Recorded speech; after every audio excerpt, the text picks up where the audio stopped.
hold on this case. I don't good morning and welcome to our meeting. And let's have a good day, Mr. Chair. Back to you. Thank you, Mr. Woody. Ms. Khan. Good morning, Yad Air Resources and Development Committee members. Anushanigi, Ado Yad Eda Anat Fotaneshik A. Che Mariana Khan, Dashijane. Dona and the Shinigi a tohiet leaning the slim, but Ahi Bashir's chain, Ashche Dasha Che, Sanjakina Dasha Nala. Mr. Chair and members of the committee, I will be listening to the call and ready for questions. Good morning, one and all. Thank you, Ms. Khan. Ms. Siako from Speaker's Office.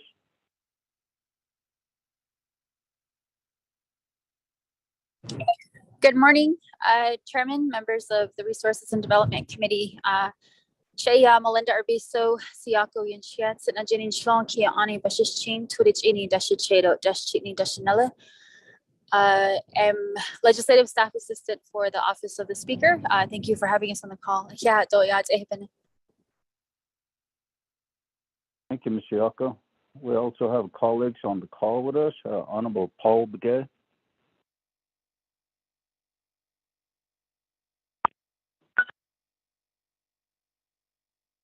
Oh, good morning. Morning, Chair. Morning to all RDC members. So, Honorable Chair, Vice Chair Shanella, Delegate Walker. I just calling to listen in. Always good topics on this committee, so look forward to a good discussion again. JD Paul Begay. Not Afanasha. The Chi Bisha gigs and our Bankabatin. Greatly Twanaheli.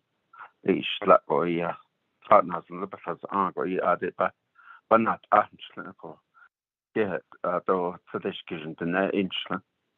If it on the issue that Edo to the Chinish Chadanly. Ado Shanala Iaki and Anid Nedanla. But ego in Anchlinco. Yeah, Chair. Thank you, Honorable Begay. Honorable Carl Slater, Shanella. Good morning, Shanella. I'll be presenting legislation today, and I don't know Shanagi Ani Sontana Bashichin and Junita Shache, the Sontana Dashanella. It's any kind of dent Nasha. So I'm Kia Ani, born for the Jewish people, and I live in Round Rock. Thank you. Thank you. Thank you, Honorable Slater. Honorable Otto So.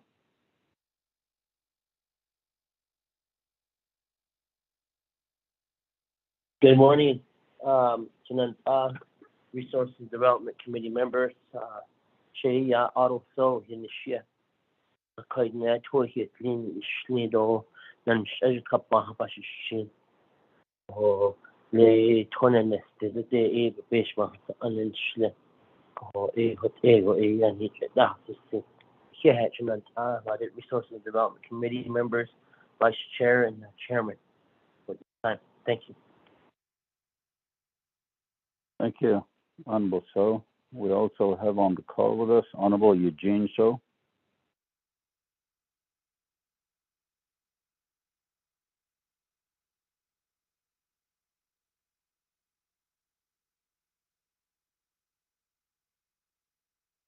Honorable Eugene So.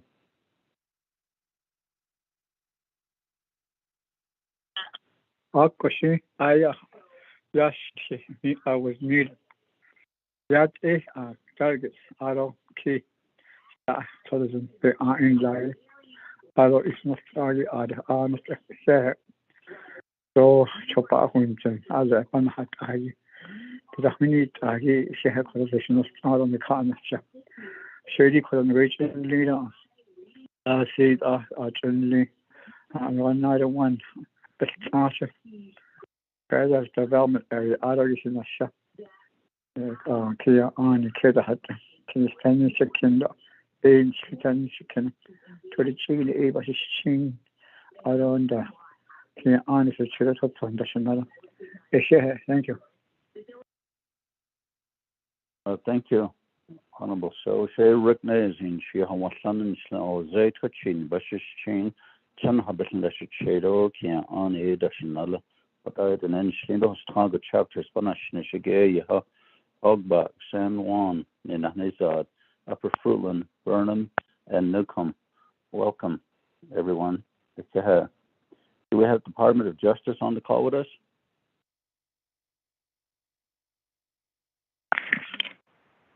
Good morning, Veronica Blackhat with Navajo Nation Department of Justice, and I'll be listening in. Thank you, Ms. Blackhat. Mr. Filfred from OPVP. Good morning, Chair, members of the Resource and Development Committee, and everybody on the line. Davis Filford from OPVP as an Executive Staff Assistant.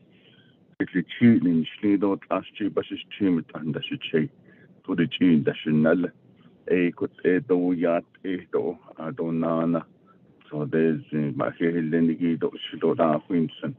I'll be listening in. Thank you, Mr. Filford. Do we have Intua on the call?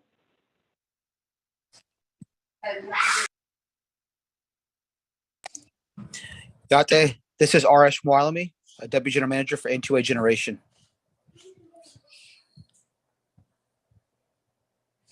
Morning. Thank you. Anybody else from Intua? And we also have on the call with us Rachel Hall.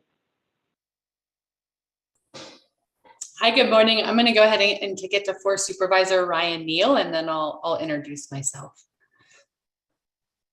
Good morning. This is Ryan Neal. I'm the Forest Supervisor here on the Manti Lasalle National Forest. My office is in Price, Utah, and just really excited to present to you today. Thanks for having us, and I'll kick it over to Rachel. Thank you.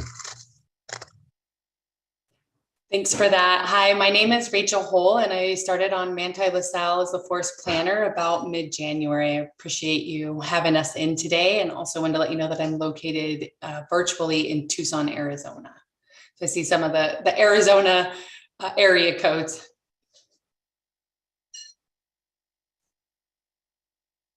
Thank you. Do we have Chris Cram? Morning, Mr. Chair and committee members. Thank you for having us. Yes, I'm Chris Cram. I'm a natural resources planner for the Manti LaSalle and typically work out of the Price, Utah office. I'm joining today virtually from Michigan. Thank you for having us, and we look forward to presenting today. Thank you. Anybody else on the call that wishes to introduce themselves?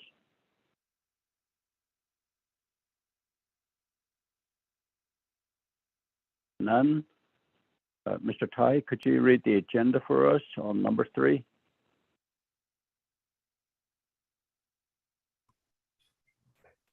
Chair, members of RDC, your agenda reads as follows. Resource and Development Committee of the 24th Navajo Nation Council, regular meeting Wednesday, March 23rd, 2022, 8 a.m. Presiding, Honorable Ricky Nez, Chairperson. Honorable Thomas Walker Jr., Vice Chairperson. Location via telecommunication. 1, call the meeting to order, roll call, invocation, and announcements. 2, recognizing guests and visiting officials. 3, reviewing and approving the agenda. 4, reviewing and approving the journals, March 16th, 2022. 5, receiving a report on the Manti LaSalle National Forest Plan revision. B, report by NTUA on the Red Mesa Solar Project and employment. 6, old business, none. 7, new business, legislation 0048-22. An action relating to resource and development, health, education, and human services, budget and finance and navigate committees, and the Navajo Nation Council allocating $29,216,453 in Assistance funds to Navajo Land Nursing Home, Inc. for the construction operation of a veteran nursing home, approving the Navajo Warriors Home Expenditure Plan pursuant to 12 NNC Section 2501 through section 2508, sponsor Honorable Carl Slater.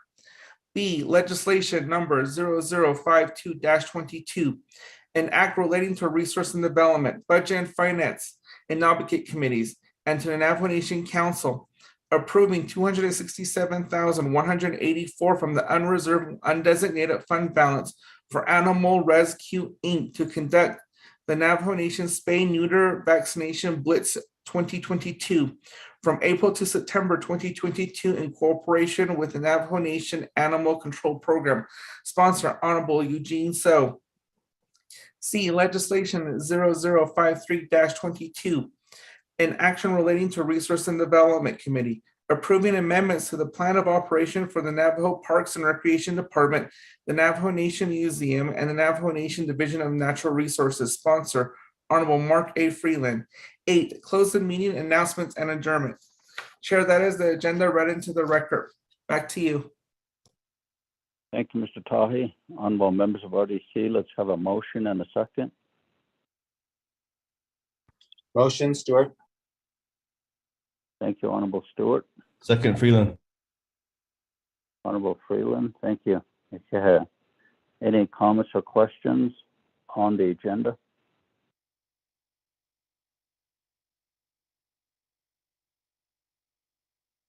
I hear none.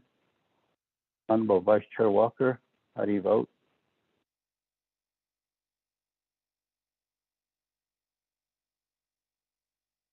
Honorable Keelan Begay. Chairman Kale, voice green. Thank you. Thank you. Honorable Daniels. Green. Thank you. Honorable Freeland. Green. Thank you. Honorable Stewart. Green. Thank you. Honorable Vice Chair Walker.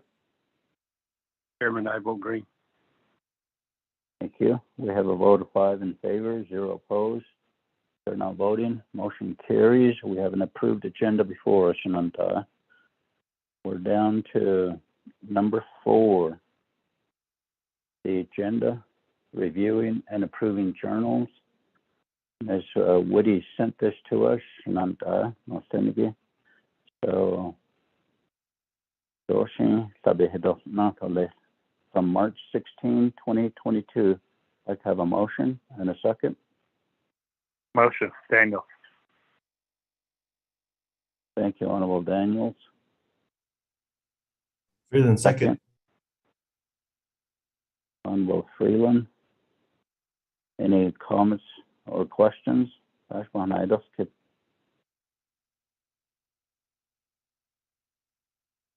hear none. Honorable Vice Chair Walker, how do you vote? Vote green. Thank you. Thank you. Honorable Begay. Chairman Kale, voice green. Thank you. Thank you. Honorable Daniels.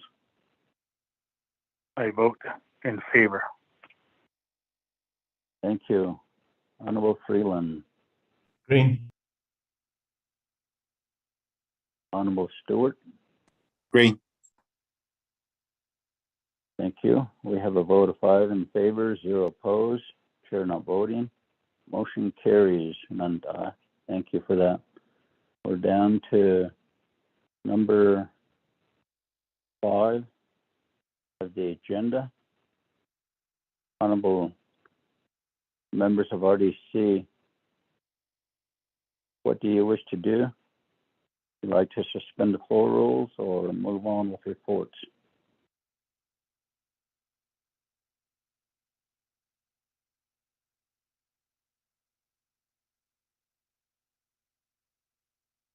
None. Mr. Chair, this is Delegate Daniels. I'm going to make a motion to suspend the floor rules and go to legislations first. Out of a cadence and reports by Ndika. I'd like to make that motion, Mr. Chair. Okay. We'll go to new business. Motion to suspend the floor rules by Honorable Daniel. Second, Galen. Second by Honorable Begay. Are there any comments or questions?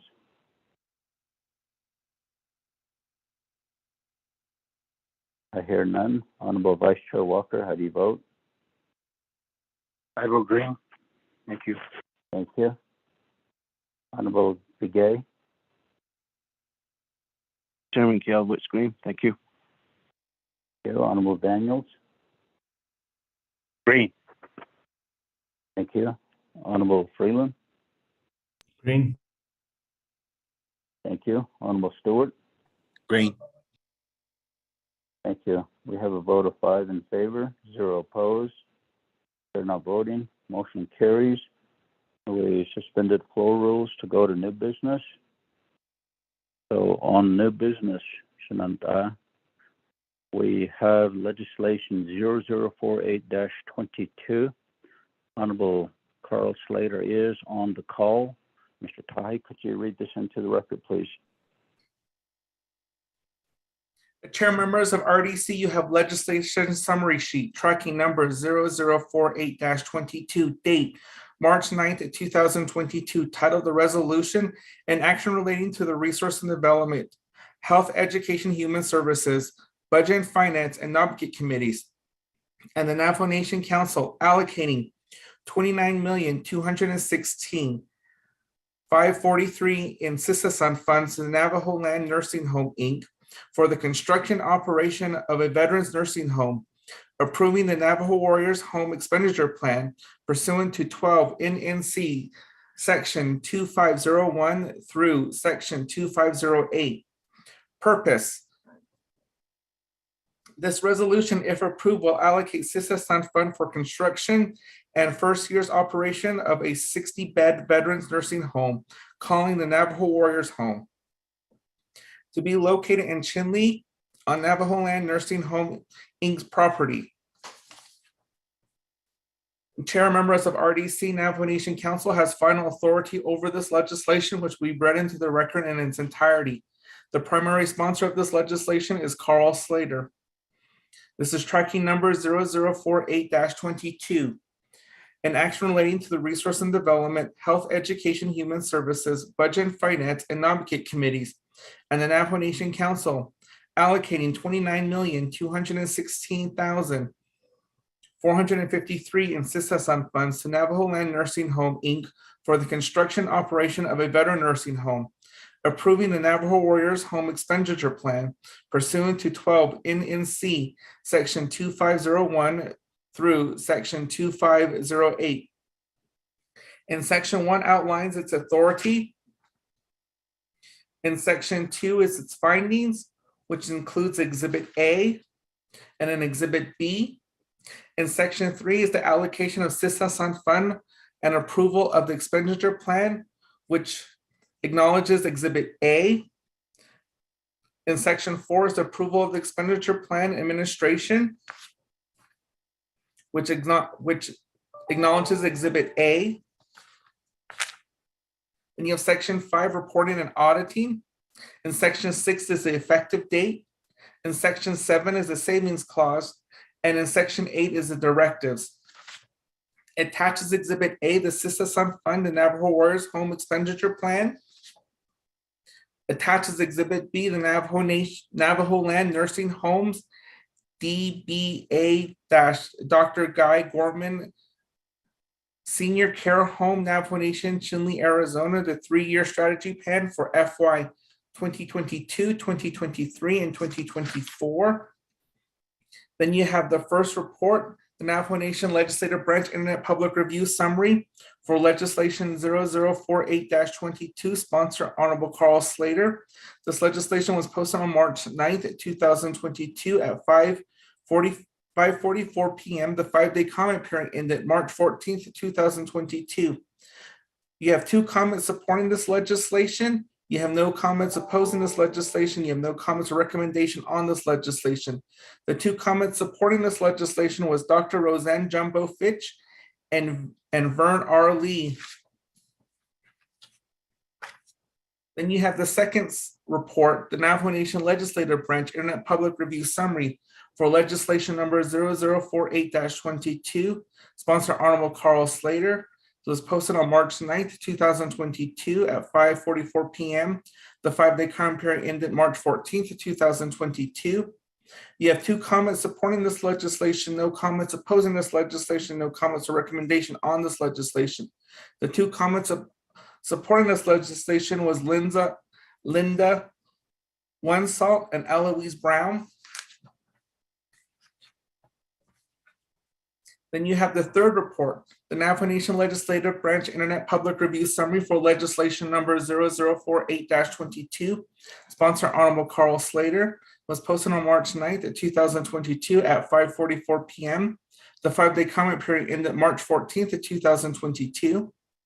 You have 2 comments supporting this legislation, no comments opposing this legislation, or comments or recommendation on this legislation. This legislation, the 2 comments supporting this legislation was by Jonathan Hale and Low Mountain Veterans Organization.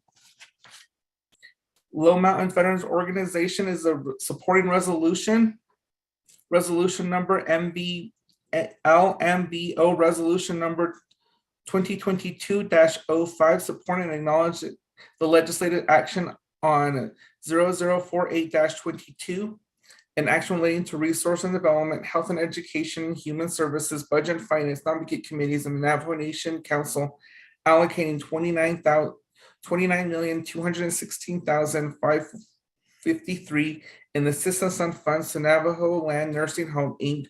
for the construction operation of a veteran nursing home, approving the Navajo Warriors Home Expenditure Plan pursuant to 12 NNC Section 2501 through Section 2508. Chair, members of RDC, that is legislation 0048-22 read into the record. Back to you, Chair. Thank you, Mr. Tahi. Honorable members of RDC, let's have a motion and a second.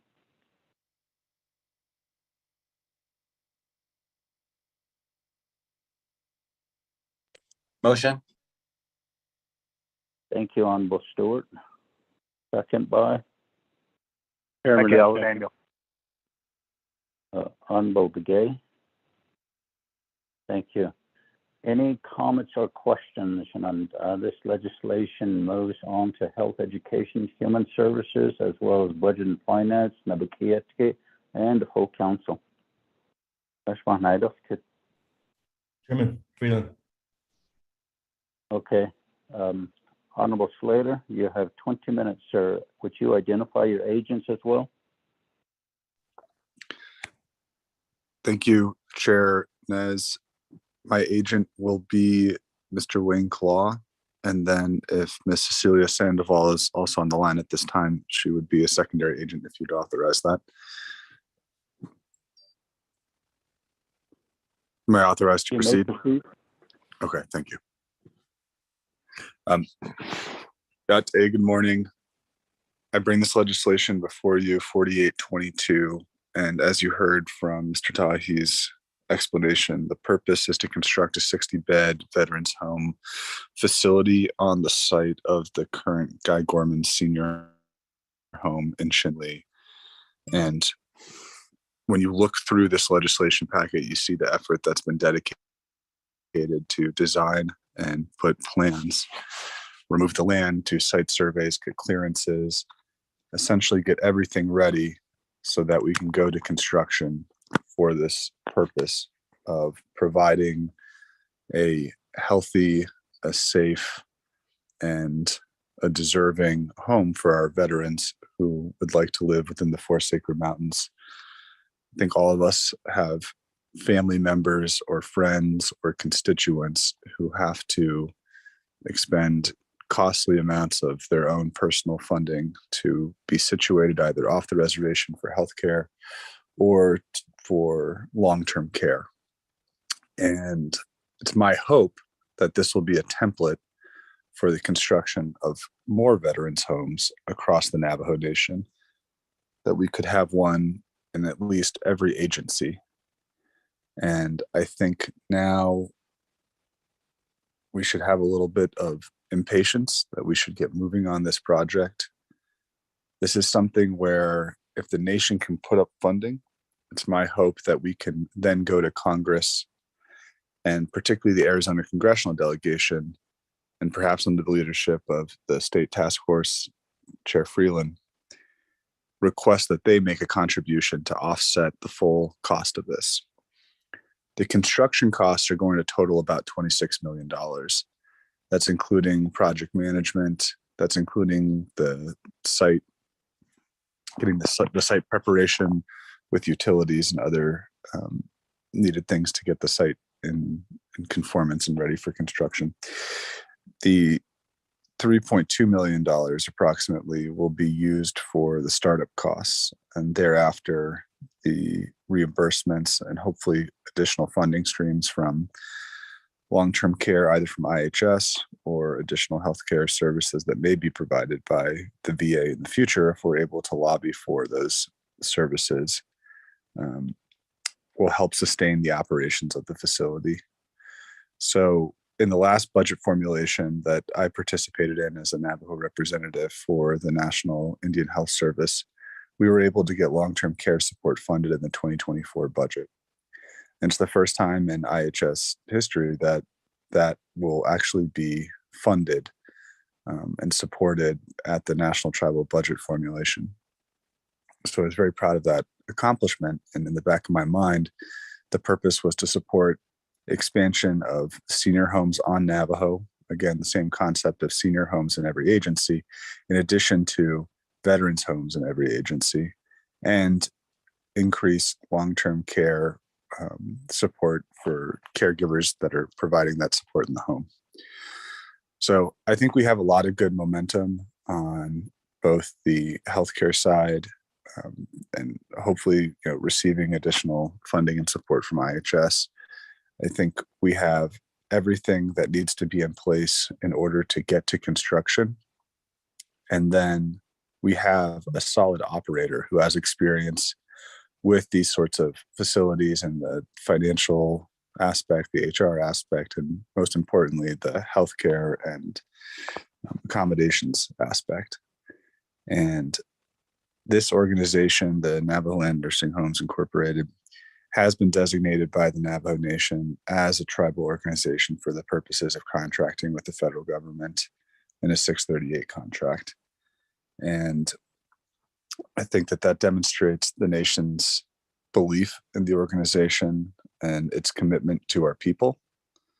They've worked closely with myself and with, I'd say, primarily other central agency veterans organizations to advise on getting to this point. And they performed some analysis of their own organization so they could adequately have strategic planning on how to run both the veterans home and the senior home. And so I'm really appreciative to the board and to Mr. Claw for their commitment to our veterans and to elder care on Navajo and getting us to this point. So, Chair, at this time, I know that you are limited and we are trying to get done by 1 p.m. I would like your advisement on whether the committee would like to hear from Mr. Claw, or if you want to go straight to questions and he and I can be available to discuss whatever issues you may desire to discuss. Thank you, Honorable Slater. What we'll do is open it to RDC, and then if there's any questions that your agents are more than welcome to answer some of those questions. So thank you, Honorable Slater, for that. Honorable Freeland?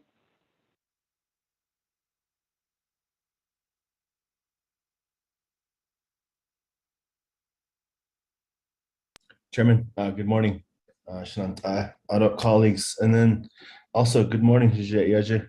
Thank you for the legislation. I do have, of course, I do support the legislation. I just wanted to ask a few questions about it. The first one, of course, is involving the president, President Nez, and he sent us those nice letters about moratorium on Sihasin or UFB requests, and we're still sending them across. This is a huge ask, of course. Does he support this legislation? Would he sign it into law? I guess is my question. It's a very important legislation. That's the first question. Number two, yeah, is this 29 million, does it include all of the inflation costs for materials, for labor, for whatnot? Because, you know, the price of construction has gone up significantly, whether it's for steel or even hauling materials out to the site. A lot has gone up. We went from, you know, I used the Standing Rock Head Start as an example. You know, we were at $300 a square foot. Now it's like almost $900 a square foot. The inflation has gone up significantly. So we're dealing with a lot of inflation, whether it's materials, even hauling costs. Some contractors or subs will charge even for diesel now, I heard. So those are concerns that, you know, we need to give as well, because hauling materials out to Chinle, I mean, we could probably get charged an arm and a leg for that because of the inflation situation and of course the diesel and gas prices as well. So those are right now my concerns in any construction, not just this one, but any construction that we're doing across the nation. I see it in my area. Like I said, I see it at the Standing Rock Head Start. We went from $300 a square foot to over $900 a square foot now. It's just because of hauling material and the cost of diesel. So those considerations taken in as well. And, you know, I would like to see the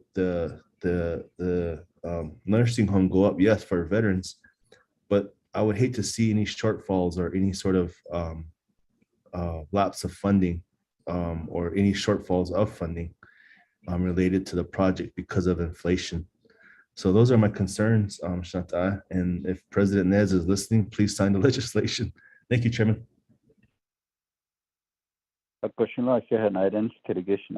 thank you for your questions. Honorable Slater, your response, sir, and your agents. Thank you. So with respect to the first question, I have not received a commitment or a denial from the president, and my thought process in getting this legislation dropped now is that it would be completed in time for the consideration at the spring session. And I think that's plenty of time to have a conversation with the president. And I think by that time, hopefully we'll have figured out the ARPA legislation and everything else that may be informing the memos that you discussed. But I don't want to say that's a big calculation right here. I think all of us are committed to our veterans, and when we have the opportunity to do good by them, we should seize those opportunities. On the second question, if you go to page, okay, I believe it's 10, and the title says Navajo Land Nursing Homes, Inc. This proposal cost, Navajo Warriors Home 2022. That does go through the price escalation, the inflationary escalations. The estimate was 3% per year and then for 2020 to 2023, 7% per year. And I know that was based off of the increased pressures that we're seeing now in the market. I can go to Mr. Claw, and Mr. Claw, are you on the line? Yes, I am, and also our board vice president, Jonathan Hale, is also online. Oh, excellent. When you had the numbers updated, do you see any reason why we would need to go back? I think these are updated as of what, 2 months ago or 3 months ago. So, and actually just 2 weeks ago. Pardon? Actually, just 2 weeks ago by our project manager. Oh, that's right, for this form right here. Yeah, so I think that, I mean, you would agree, they're accurate, they're reflective of the current market, and we don't need to adjust them for any further inflation at this time, right? No, it doesn't have to be. Okay. Delegate Freeland, I think that answers your questions. Thank you, Honorable Slater. Honorable Freeland, do you have a follow-up question? Chairman, thank you. Thank you for that that post. I just want to encourage you to maybe reach out to the chief of staff, Mr. Chaco, and start giving him heads up. And I ask this, because you want to start talking to the president too, and especially as soon as possible, and get them aware of it. I ask this. I say this because it's like learning the hard way of legislation and watching legislations, go across the street and get vetoed and whatnot. So I think it's, as delegates, we need to do our best to talk to the president and start informing them and educating them on heads up. This is coming, and we really want your support on it. So, and then just regards to the 7%, I don't know if is that enough the way things are right now. I don't know if that would be, if you want to even increase it to maybe 9 or 10%, if that's enough of a window. I just see things continually going up. That's all, and that's why I brought the inflation up. Who knows if things will go down, and a lot of it attributes to the situation in Europe. When that conflict started in Ukraine, gas prices immediately shot up, and it's like a reaction. The market or the industry has a reaction to world events, and it even affected the stock market as well. So just some concerns, Shananta. But thank you very much, and just give heads up to Mr. Chaco, and definitely want to encourage you and thank you for the legislation. Thank you, Chairman. Thank you for your question, Honorable Freeland. Honorable Slater, your response, sir. Thank you.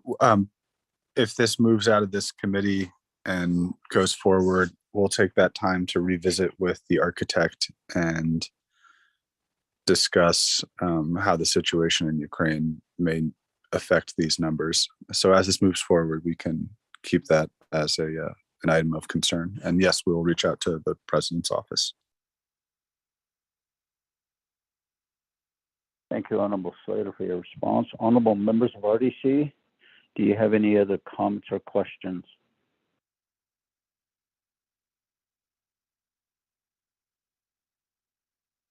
I hear none, so we'll go ahead and put it to the vote on legislation 0048-22. And thank you, Honorable Jonathan Hale. Thank you. Honorable Vice Chair Walker, how do you vote? Chairman, I vote green. Thank you. Honorable Begay? Chairman Gale votes green. Thank you. Thank you. Honorable Daniels? I vote green. Thank you. Honorable Freeland? I vote green. Thank you. Honorable Stewart? Green. Thank you. We have a vote of 5 in favor, 0 opposed. Chair not voting. Motion carries on legislation 0048-22. Thank you, Shanella. Honorable Slater.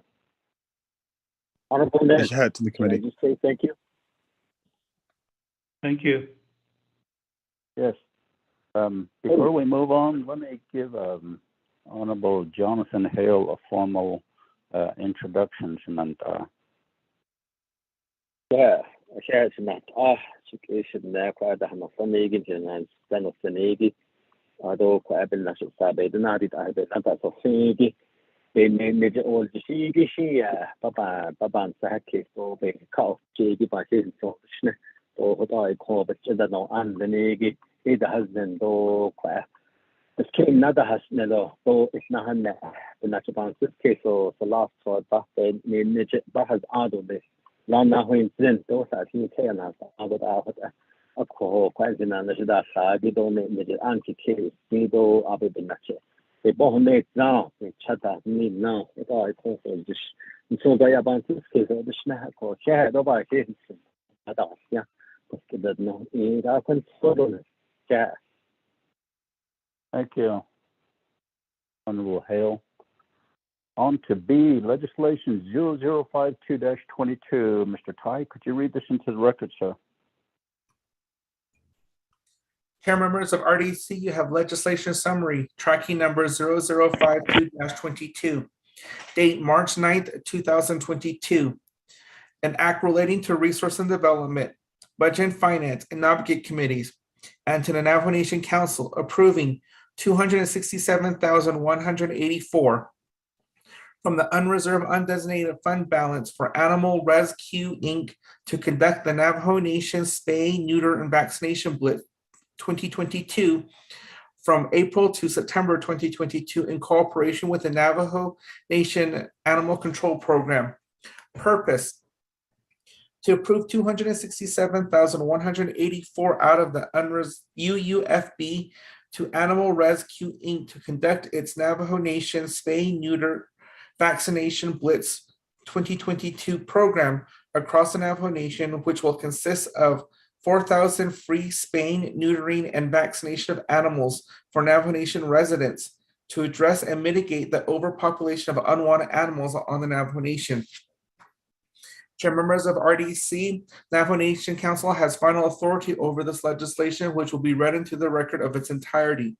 The primary sponsor of this legislation is Honorable Eugene So, tracking number 0052-22, an act relating to resource and development, budget and finance, and advocate committees, and to the Navajo Nation Council, approving $267,184 from the unreserved undesignated fund balance for Animal Rescue Inc. to conduct the Navajo Nation Spay Neuter Vaccination Blitz 2022 from April to September 2022 in cooperation with the Navajo Nation Animal Control Program. And Section 1 outlines the authority. And Section 2 lists its finding, which includes Exhibit 1, Exhibit 2, Exhibit 3, Exhibit 4, and Exhibit 5. And Section 3 is the approval of $267,184 from the UUFB for Animal Rescue proposed project title Navajo Nation Spay Neuter Vaccination Blitz 2022. And Section 4 is the effective date, and Section 5 is the savings clause. Attaches Exhibit 1, which is a resume from Glenda S. Davis, Animal Rescue Inc., 47-1827054.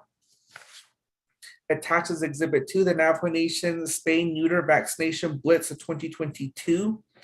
The date on the document is 01/27/22. Attaches Exhibit 3, which is the Navajo Nation Spay Neuter Vaccination Blitz 2022 timeline. Attaches Exhibit 4, which is the Navajo Nation grant application from Navajo Rescue Inc. Attaches Exhibit 5, a letter dated January 26, 2022 to Navajo Nation leadership. It was signed by Kevin Gleason, Wildlife Manager.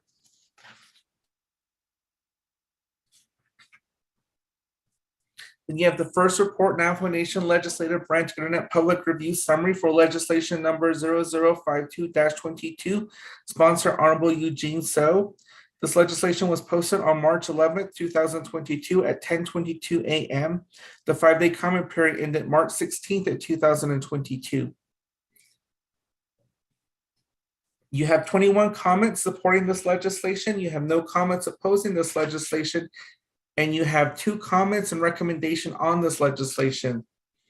The comments supporting this legislation are Glenda Davis,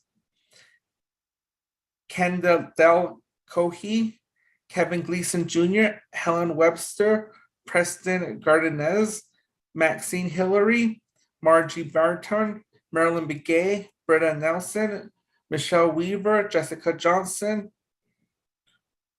Ortisha Nelson,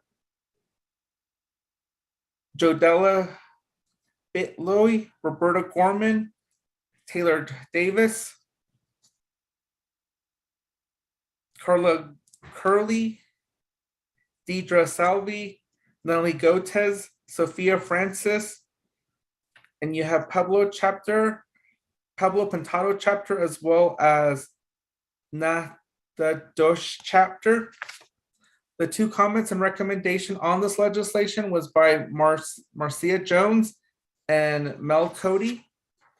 Then you have the second report, Navajo Nation Legislative Branch Internet Public Review Summary For legislation number 0052-22, sponsor Honorable Eugene So. It was posted on March 11th, 2022 at 10:22 a.m. The 5-day comment period ended March 16th, 2022. You had 6 comments supporting this legislation, no comments opposing this legislation, and 1 comment and recommendation on this legislation. The 6 comments supporting this legislation are Gloria M. Skeet, Emerald Craig, Bertha Gammy, Nicole Forstham, Shandell Damon, and Lucille Krass. The comments and recommendation is by Brenda Yazzie. Chair members of RDC, that is legislation 0052-22 read into the record. Back to you, Chair. Thank you, Mr. Tahi. Honorable members of RDC, let's have a motion and a second.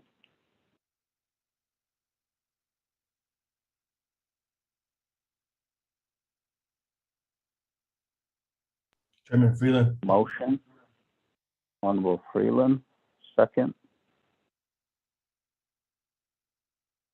Chairman Kellen. Honorable Begay. Thank you very much, Nanda. Honorable members of RDC, do you have any comments or questions? This legislation moves on to Budget and Finance, Navigate and the full council. Honorable Eugene So, you have 20 minutes. Please identify your agents also.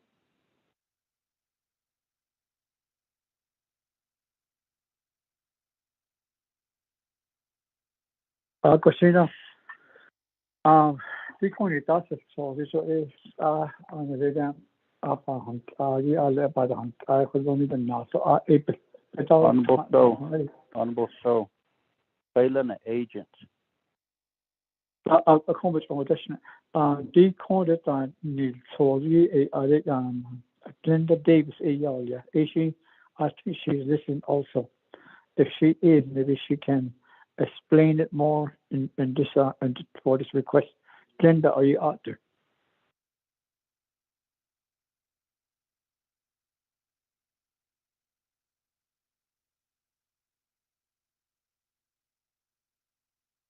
Honorable So, go ahead and continue.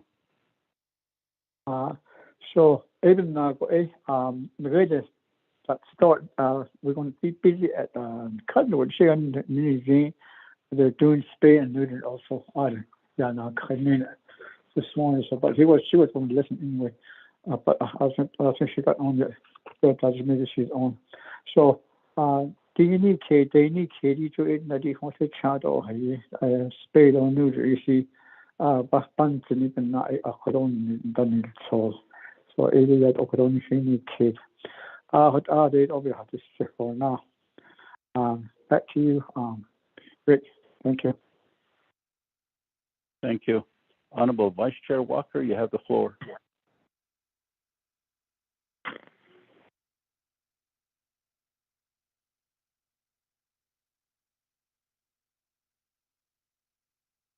Chairman, ito Resource Development Committee members on his staff. So, although other colleagues that are on the call with us this morning, we appreciate your support and your involvement and participation in some of these legislations or reports. Yeah, that need other quite chairman though quite sponsor of the legislation, Delegate Eugene So Shana, quite not so snita, in so and then I did connect it. On such case,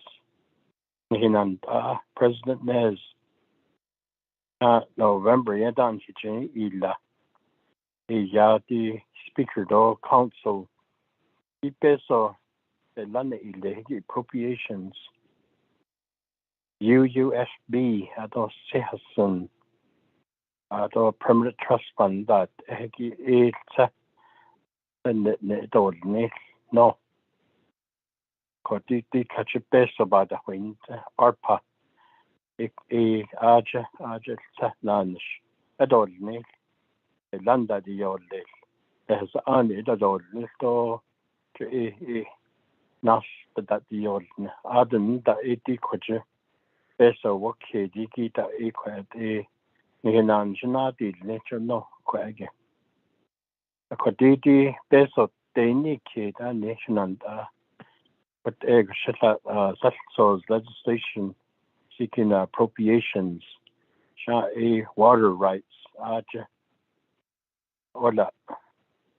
ولا أهنته بدأ نهيدو هشيت آجه على يego نتخاقو نانشت طبعا تيدي تأكو كو أدو ديكت بيسو لا ينكي دا شنادي نهو إنجل بيدا هزن إيدو أدو نيدي يدو لكو نكي سلاسو أدو له باهيا دو لفي بادو نيجو نو إلا أزات شداي كده هولت يبسو ديني كيديجي أكو إلا كتشت أتزان أخشين تلاشنا أتاني بابين يادو بجهن إنشينغو نا أوكاتش إيدي نغيات أنا لحد يدات شيء إن خننتلا نحدنا بسندان تلاقوت أودات كهات جودات هيك نانتلا زدت أون تانتلا جو كنا أوكا بسنداز دونات أنا بيجي ياتي نان شديل إنجي بسخن كدات إيجو ناول أدولة تبن يهجي كوا انتهز جهات ميغشين تبن تخاويات شنا هذا نجد الله إيه ده تجوه إيه President of the United States كنت نان شديك Congress هذا ده تأتي legislation تأتي بدأ النشا based on the I لا تشريك ده نودا نداك جوه إيكو وإشي خيط خدتي أدون دبلان دا إليه I thought lata asli hanile eki da ben tashi ya da zulla ko da shina even I the kidolis adoti konne eki det beso ben ton shigi ye ko eke elecha da eki in massa chi aja ben ton streben ya ko أطبعاً صح كيسة جواباً صح كيسة جوابا ياتي إليكو دا تان شيء نهاد تناني كلينيكي تلاش لايني كلينيكي نسي نيت كو إبنا كو تحول ليتشا مسدا كو إن تحيت لا تو بيادا هيلا هادو كو تو باو هيليا كو جوكو وشين دايلشي كنت أكو هذا دويو هتجي إذا تاتو نيتزن دايله هند نيتلا إله هذا كونديكو هاشين أو عادة تتحي نيتشين كوتا الساتا أزتشين كوتا أكو بحجو باغ أكو إتيلتse كو نشيت لا نيت لا إشلاي تشكو أو كواجي إذا هت بيسو دا زلا bandit يات nothing كواجي education يس intense informational campaign to prevent this but all the budget muscle don't let chat update that and hello then that on the show had nigi ishin gani what show and sidla and it given not as show what other ban sah is just wondering if your efforts shana delegate so although your legislation does camp based on education been yet so ola what ego ya tuna la khale ni shi ni heben na le cha hon da masda to chido ba hu lian gi ju and sin ko snan da to not tin or the schneider, Jabago in Zenigi, could echo. What does she has said or the what I say, and I deputy the chairman, thank you for the time. Thank you, Honourable Vice Chair Walker. Koro on items to give by Winson. Honourable Eugene So, your response.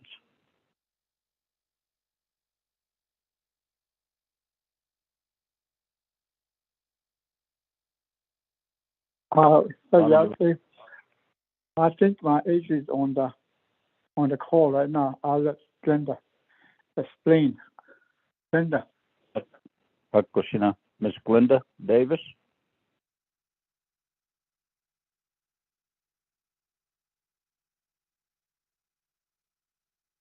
Ms. Davis.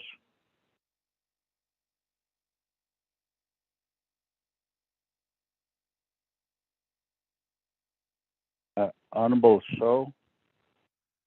Then. So it's I think it's a taxi. I am on the call now. And because the John, I think that I'll be done by education. I was supposed to say, so I need to base up on happen. I need what but the thing, I need last a dash and had not lazy enough. It is some of the reasons why we had to know and stay a corridor. I couldn't with all your but a lot of little chance. But that for even now, there's a lot of education in about that. Out of the middle army are shut work on the water. You can education be a host. But that education. So, it could your kid, I think about the East Song. Let me get back to Glenda. And Mr. Nez, Honorable Nez. Hello, this is Glenda Davis. Can you hear me now? Yes, Ms. Davis, go ahead. Good morning. Glenda Davis, Yenisha Kapahanishli, Ashiha Foshishin, Kia Ani Dashiche, Toriji Tashinale. I come from Sawmill, Arizona, and I'm presently at Salani Cottonwood doing a pet wellness clinic. Good morning, honorable delegates of the Resource Development Committee and Honorable Walker, to address some of your questions. The Navajo Nation Spay-Neuter Vaccination Blitz 2022 will have an aggressive educational campaign. We have set aside and put in the budget funding for billboards, newspaper ads, bilingual radio. We're also doing flyers and posters. On the site, we'll be doing one-on-one education with each pet owner that comes to the site. This initiative is to address and support Navajo residents and their pets on the Navajo Nation. This will be the coordination to provide 4,000 vaccinations, deworming, microchips, and a spay and neuter for pets for our Navajo people. So this initiative is in partnership with Altered Tales organization. They are the lead organization in the state of Arizona and as well as nationwide. They will be bringing in a team of veterinarians. We'll have 5 doctors and 10 veterinary technicians to spay and neuter 4,000 pets in coordination with the Animal Control Program and to utilize our Navajo Nation codes. Animal Control will be communicating with communities. We'll be doing vaccination sites where pets will receive their shots and their referral for their surgery site. So those are being coordinated. As soon as we receive your positive go green and the funding, we are ready to move forward with this aggressive initiative and support and help the Navajo Nation be safe in our communities again.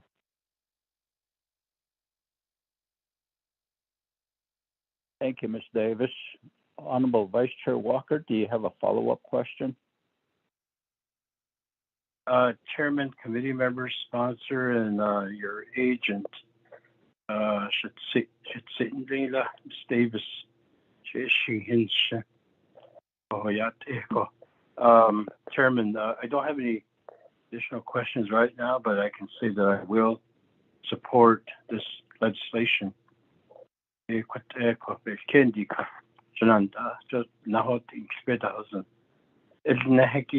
address the problems that are around the nation with our little friends, our little pets, our little animals. So they need no that's a you challenge you must echo again. Bayat higit chaba wind so dash need all this Shananta el candy ka akota. At Bushila, Honorable Vice Chair Walker, Honorable Stewart. Good morning, Shana Chairman. As Arun the Shaya Vice Chair Walker, Arun Shana, the staff, the honors, the delegate. So quite a legislation behind it, or the Hataliado Kodogi, Dr. Gonda Davis, Yate, do Kodogi, for the years of practice you put in with the nation. So, in that same area, and your compassion and the love that you have for animals,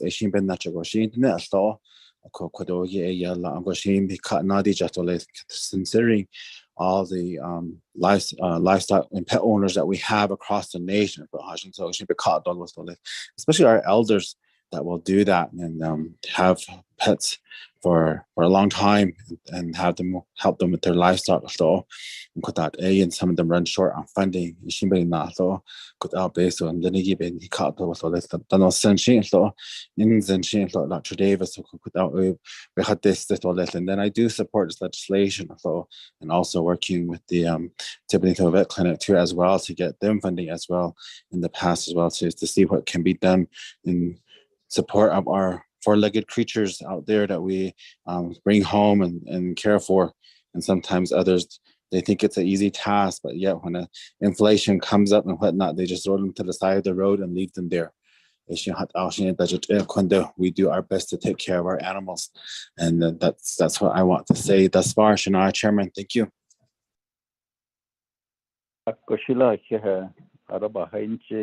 Honorable Eugene So.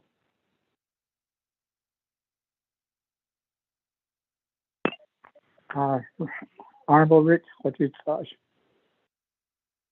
Oh, it's I have the using Noske.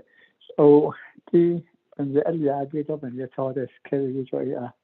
I see it was a United Splendor. So your half in that the Kate had a rattle, could all your Kate. She gave a card you just up maybe a car alien, she carry up a card. Some of that boss. I have only said, must have that BBC been here to help these people. So the other option that not so that show that the Christian hand. I don't have to see that in now. We will put it on the site and try to sell it or just try to give it away. But that is out of a car and so for it is so even now. I had other year that I now so you should be the other Glenda Barnard Glenda speaker. I mean Mr. Ned, Honorable Ned. Okay, Ms. Davis. Thank you very much. I would like to thank the members of the Resource Development Committee. We would really appreciate your support. And just for the record, Delegate Stewart, I'm not a doctor. I'm a certified veterinary technician and program manager, and I do have a great compassion for animals. So I look forward to doing this work for the Navajo Nation and organizing the entire nation.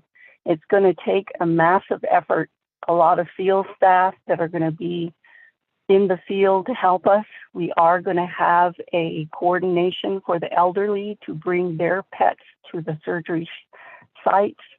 So we've thought of a lot of avenues where some of our people are neglected. And so the elderly, we would like to actually go to their homes and bring the animals to the site.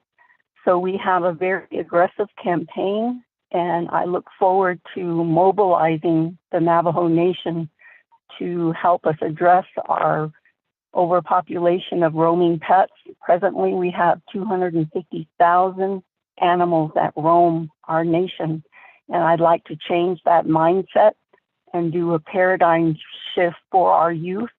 And hopefully we will instill in some of our children and youth to assist and to go into a career of support. If you look at our budget, we do have funding to fund 2 students within the community that have an interest in veterinary medicine. Very, very critical for our nation. And so I sure appreciate your time. We are setting up here in Kalani, Cottonwood, and hopefully we will be vaccinating pets here. Thank you very much. Yeah. Thank you, Ms. Davis. We do have 2 of my colleagues in the queue, Honorable Freeland and then Honorable Daniels. Honorable Freeland, you have the floor. Augustina, Chairman, Auto Resource Development Committee members, Honorable Eugene So, thank you very much for this very important legislation, as well as to your agents, Ms. Davis and those who are assisting you, Shiche.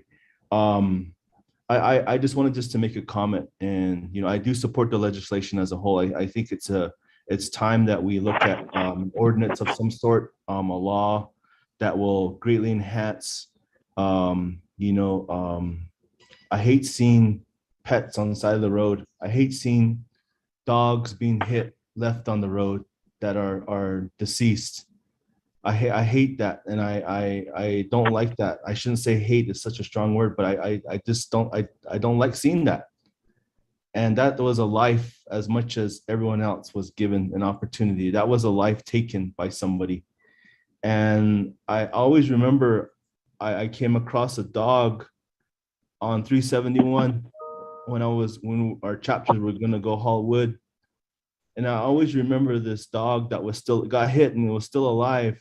It was laying in the middle of the highway, and it had a collar on it. And I felt I had to stop, and I stopped and I backed up, and me and my LDA, we picked up this dog and moved it to the side of the road.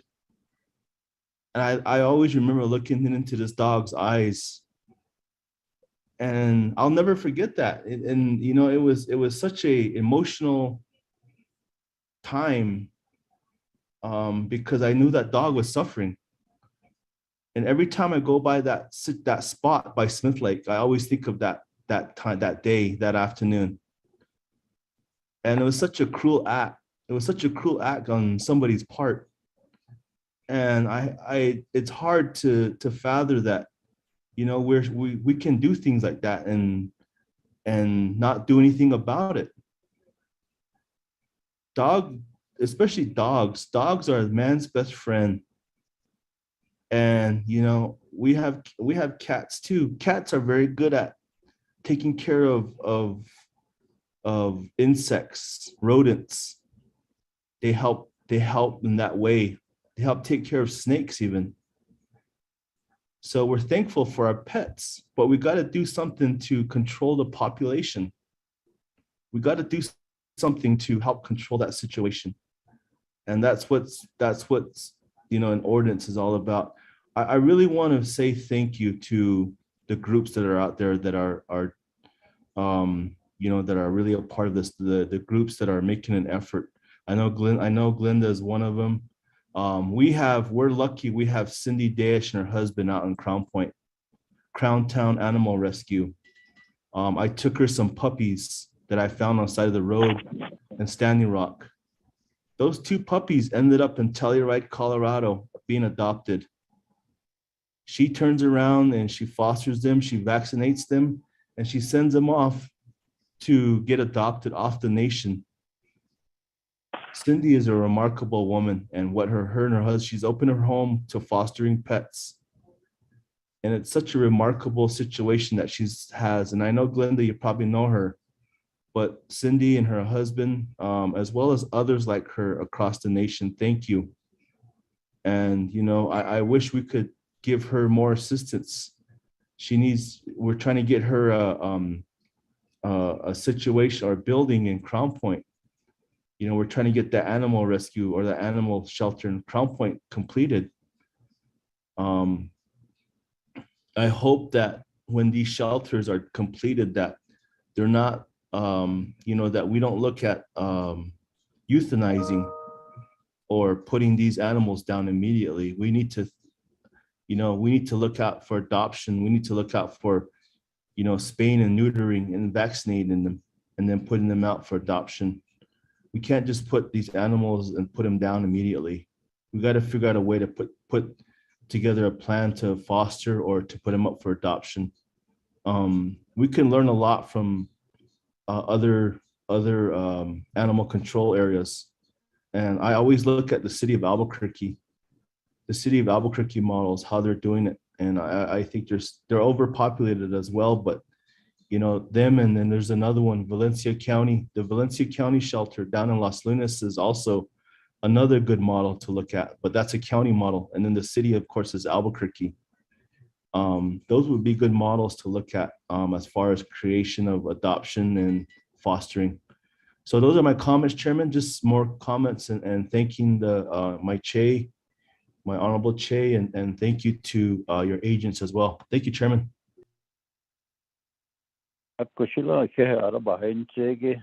Honorable Eugene So, back to you.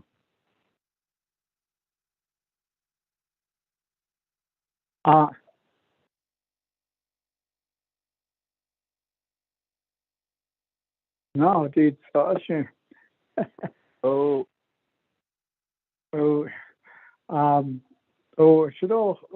the see I guess she Linda, maybe she has the last word. Thank you. Thank you, Honorable So. Honorable members of RDC, are you ready to vote on this legislation? Chairman, can we hear from Ms. Davis real quick? I think she wanted to say something. Okay, Ms. Davis, go ahead. Thank you very much. The coordination of additional animal organizations on Navajo is actually is being spearheaded by the Best Friends Society of Kanab, Utah. So we actually have a partner group where we try to coordinate and spread around all of our resources to make a bigger impact. And I just want to recognize Honorable Delegate Freeland and your comments of how we try to network. You know, we're all looking for funding. We all try to support one another, and each pet and each pet owner, we try to educate them and instill in them the life of their pet is very important. And so I just wanted to thank you, appreciate you recognizing us and our work. Ms. Davis, thank you for that. Honorable members of RDC, do you have any other comments or questions?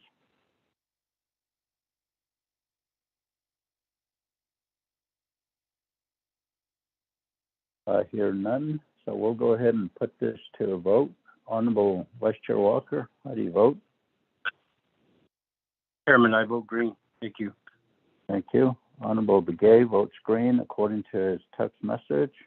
Honorable Daniels? Green. Thank you. Honorable Freeland? I vote green. Thank you. Honorable Stewart? Green. Thank you. We have a vote of 5 in favor, 0 opposed, Chair not voting. Motion carries. Honorable So. Moving down to C, legislation 0053-22, sponsor Honorable Freeland. Mr. Tai, could you read this into the record, please? Chair, members of RDC, you have legislation summary, tracking number 0053-22, date March 4th of 2022. An act relating to Resource and Development Committee, approving amendments to the plans of operation for the Navajo Parks and Recreation Department, the Navajo Nation Museum, and the Navajo Nation Division of Natural Resources to place the museum under the Parks and Recreation Department. Purpose: To approve amendments to the plan of operation for Navajo Parks and Recreation, the museum, and the Division of Natural Resources to place the museum under the Parks and Recreations Department. Chair members of RDC, Resource and Development Committee has final authority over this legislation. The primary sponsor is Honorable Mark A. Freeland, tracking number 0053-22, an act relating to Resource and Development Committee, approving amendments to the plans of operation for the Navajo Parks and Recreation Department and the Navajo Nation Museum and the Navajo Nation Division of Natural Resources to place the museum under the Parks and Recreation Department. Be it enacted, Section 1, Authority. A, the Resource and Development Committee is a standing committee of the Navajo Nation Council with oversight authority over the Navajo Nation Division of Natural Resources. 2 NNC Section 500A and 2 NNC Section 501C1. B, RDC has final approval authority over the plan of operations for DNR and its subordinate departments. 2 NNC Section 501B2G. Section 2 Findings. The Navajo Parks and Recreation Department, the Navajo Nation Museum, and DNR have all agreed that it is in the best interest of Navajo Nation for the two departments under DNR, PRD, and the museum to merge under PRD such that the museum would no longer be separate and distinct department under DNR. The director of the museum has prepared a memorandum dated October 27, 2021, explaining the reasons and justification for the proposed merger, Exhibit A. B, the proposed new plan of operation for PRD amendments, PRD's current plan of operation to place the museum completely under PRD, Exhibit B. C, PRD's new plan of operation would entirely rescind the plan of operation for the museum and eliminate the museum as a separate and distinct department under DNR, Exhibit C. D, the proposed amendments to the plan of operation for DNR showing the deletion of the museum as a separate and distinct department is attached hereto as Exhibit D. E, an executive official review of the proposed new plan of operation for PRD, which includes PRD's responsibility and authority over the museum, was performed, and the executive director of DNR, the Office of Management and Budget, and the Department of Justice all indicate that the proposed merger is significant, Exhibit E.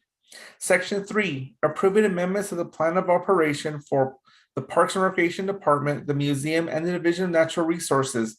A, the Navajo Nation hereby approves the amended plan of operation for the Navajo Nation Parks and Recreation Department to place responsibility and management of the museum under PRD as is shown in Exhibit B.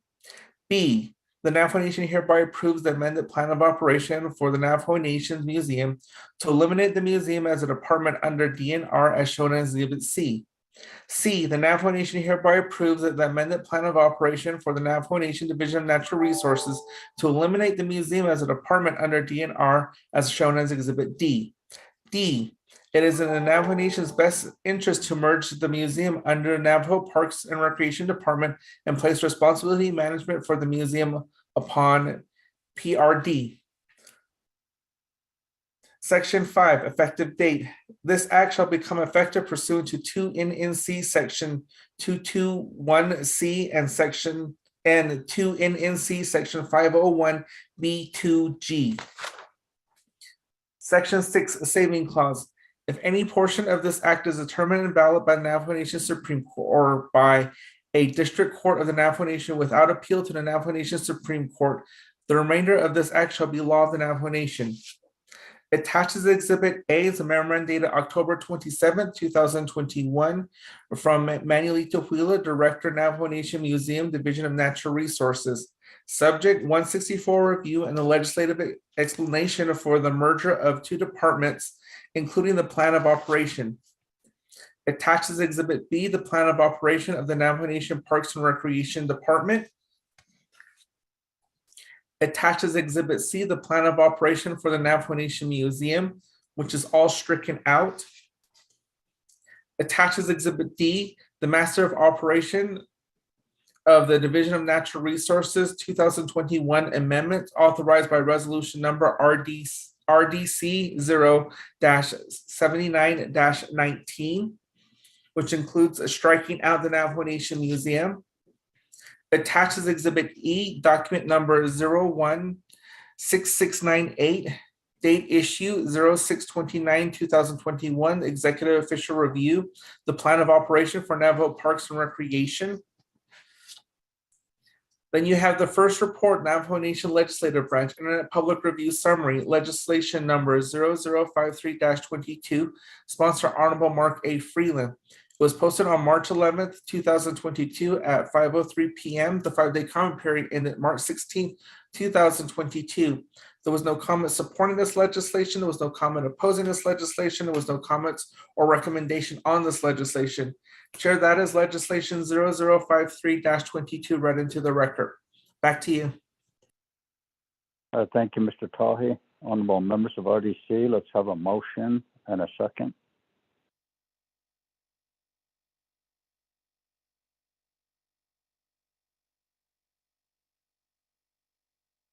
Motion. Chairman Taylor.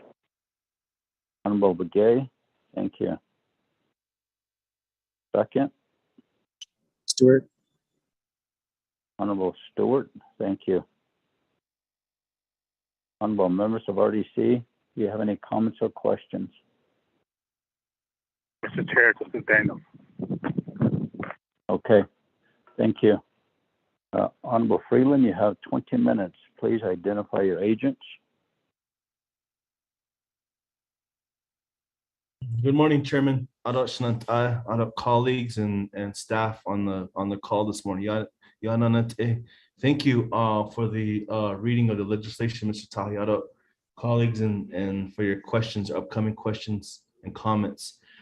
This legislation, is an ask of our RDC as an oversight to combine two programs together under one roof. And the Navajo Nation Museum operates under the Division of Natural Resources, but it's going to put them under, as well as a plan of creation of a plan of operation under the Department of Parks and Recreation. I believe this has been in the works for some time. This morning, my agent is Mr. Manuelito Wheeler. He is the program manager, I believe, or the director of the museum. And I don't know if Mr. Martin Begay is on the call, but Mr. Wheeler, do you want to add some information to the discussion and provide the Resource Development Committee a little bit more detailed information on the plan itself? Mr. Wheeler? Good morning, Honorable Freeland and Honorable Chair. Let me say a little bit about this proposition that we are wanting to move forward with. The museum has operated independently for at least 8 years. Prior to that, it's been part of other programs. But as the years have gone on, one of our issues is the shrinking general fund. And that has cost us in the effectiveness that we have to serve our Navajo people. And for me, I could see this coming a long time ago. And we've lost professional positions which have affected our operations, and but even with the loss of revenue, you all know that we've produced exemplary projects. We brought the treaty back. We got the donation of a treaty. We've dubbed major motion pictures into Navajo. We provide outlets for artists to sell during our markets. So, we've done amazing things with very little funding. So this is about funding, but it's also about synergy. And the synergy that I'm talking about is the synergy between the museum and Parks and Recreation. I don't know if you all know this, but the museum was actually born under the Navajo Parks back in 1961. So in a sense, we're coming full circle to come back to where we started. And if you all are aware that there is tremendous opportunity amongst all of our Navajo Nation parks. And that's where the museum would really like to, we see ourselves having a great opportunity to add to their program by helping them with the visitor experience at all of these parks. We have the ability to provide displays, to provide information, to provide cultural information to all of these parks. But what don't we have? We don't have the funding to pull it off. And you know, I lobby with many of you. I lobby with my division director. I lobby with the president.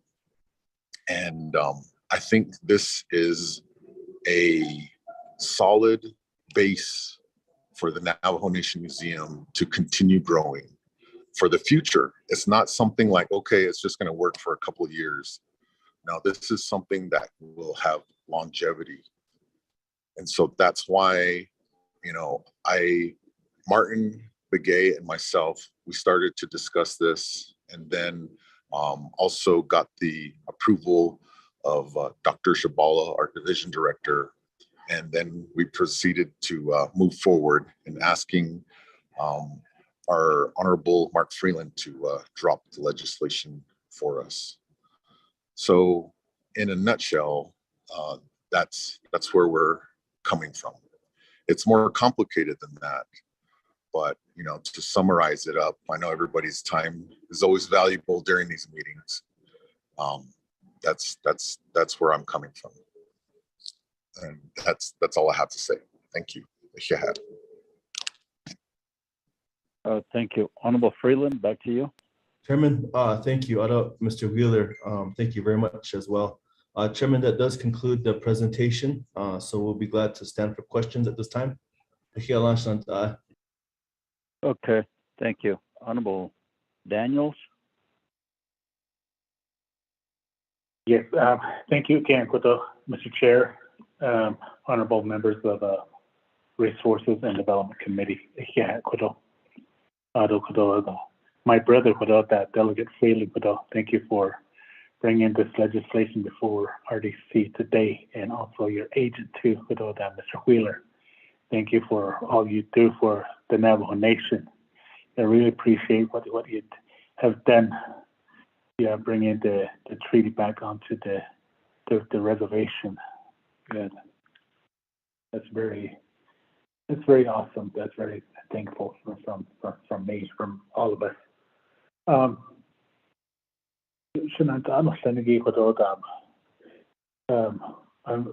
sure there's going to be other questions though. With Parks and Recreation,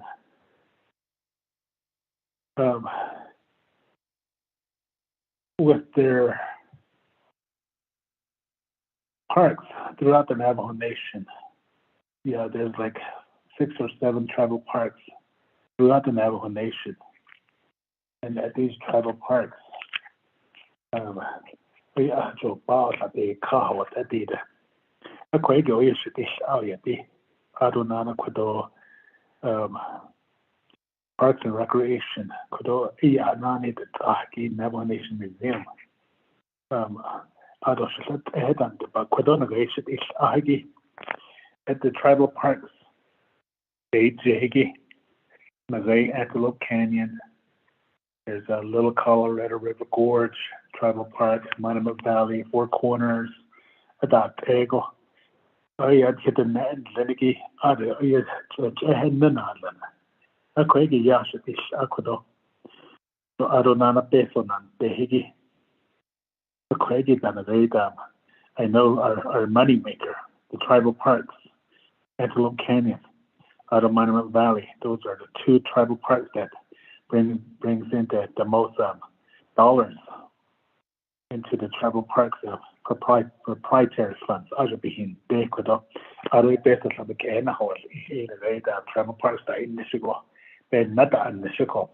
A quite that is she that should out either Letico.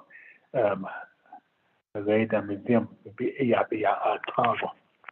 So, but at the local level, Kodona are Navajo people that reside within the tribal parks. That's the reason why I RDC legal that the Conde because of a Navajo special session that didn't happen. I did learn how to I gave but Kodona RDC next month. Tribal parks residents on Litigate Monument Valley. Without Weshabach and I see the queer years ever since 1957 to 8 times that was withdrawn earlier, established earlier. I don't say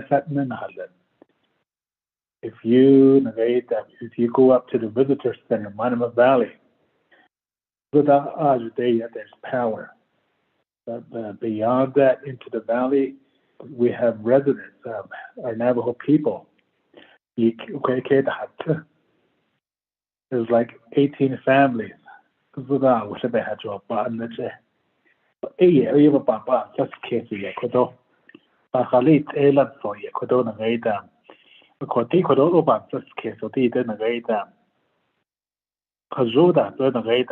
parks.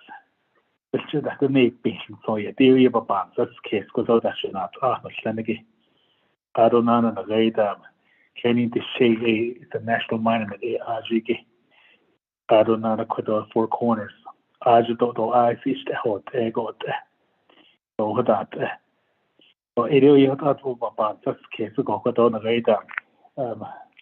Have a maybe a work session or leadership meeting with the tribal parks.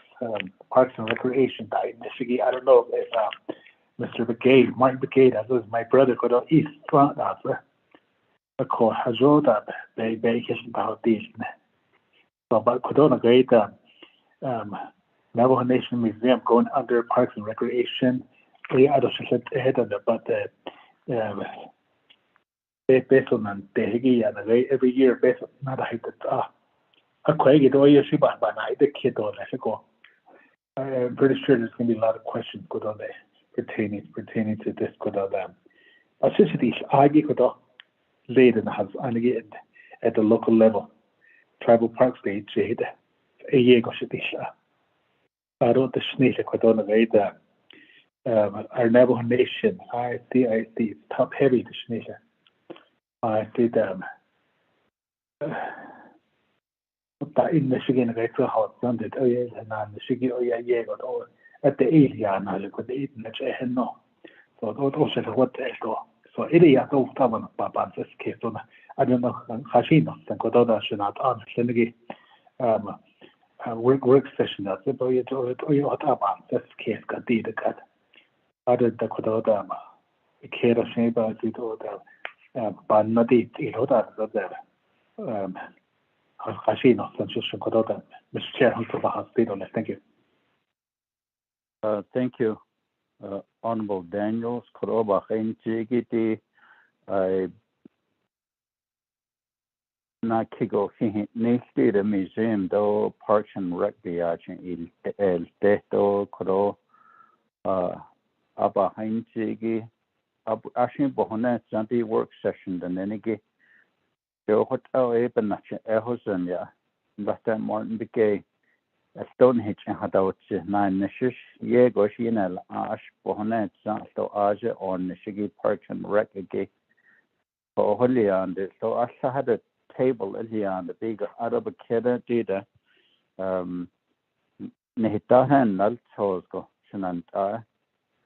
The work session given that there will be a lot of clarifications on how Parks and Rec will have the museum under their guidance as well. Akoi hajob kid it tito and they naskodo do bahna it kid do le foot ala elian ata pero ne unhitched a coins and goes if that is the wishes of the committee. Ado Koroshan and Honorable Daniel, perhaps you could make a motion to table this legislation for a work session within 30 days or 60 days. We're very busy right now. It may have to be right after the spring session, that's a big, but if there's time before spring session, we can just have one day to focus on this.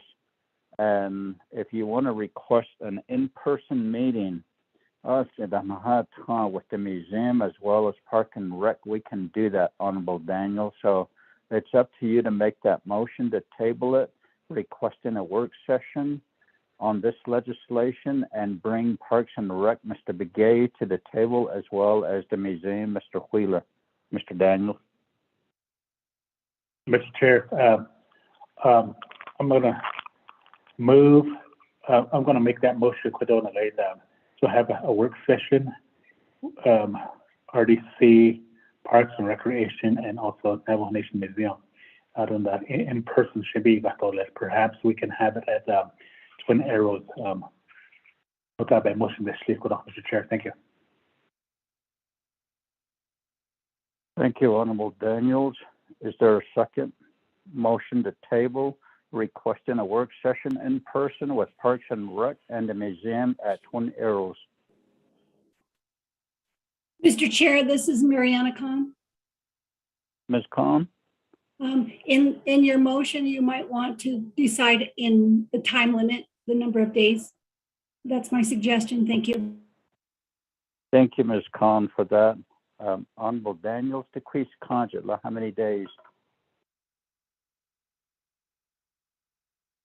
Mr. Chair, as soon as possible before spring session, between now and spring session. Thank you. Okay. Mr. Tahi, could you look at our schedule and make sure that if you can juggle one of the meetings, perhaps we can juggle one of them, reschedule it, and we can just squeeze it in there to have this meeting. This work session is going to be very important, Mr. Tahi.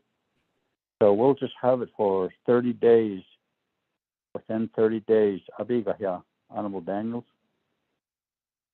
Yes, Mr. Chair. Okay, thank you. There's a motion. Is there a second? Tabling motion.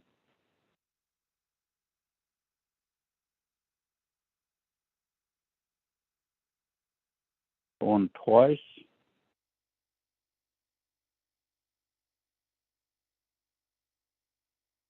Going 3 times. Mr. Tahi, is our colleagues on the call? Chairman. Chairman. This is Thomas Walker. I second that. I was trying to unmute. Okay. There is a second. We've had some technical difficulties with Honorable Vice Chair Walker. So there will be a second. I will honor your second, Honorable Vice Chair Walker. A motion by Honorable Daniels to table legislation 0053-22, sponsored by Honorable Freeland, for 30 days. And he is requesting a work session as soon as possible in person at Twin Arrows Navajo Casino Resort. There are no comments or questions. So Honorable Vice Chair Walker, how do you vote? I vote green. Thank you. Honorable Begay?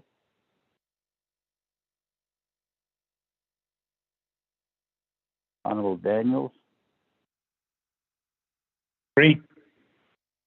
Thank you. Honorable Freeland? Red. Honorable Freeland? I vote red, Chairman. Thank you. Okay. Honorable Freeland votes red. Honorable Stewart? Green.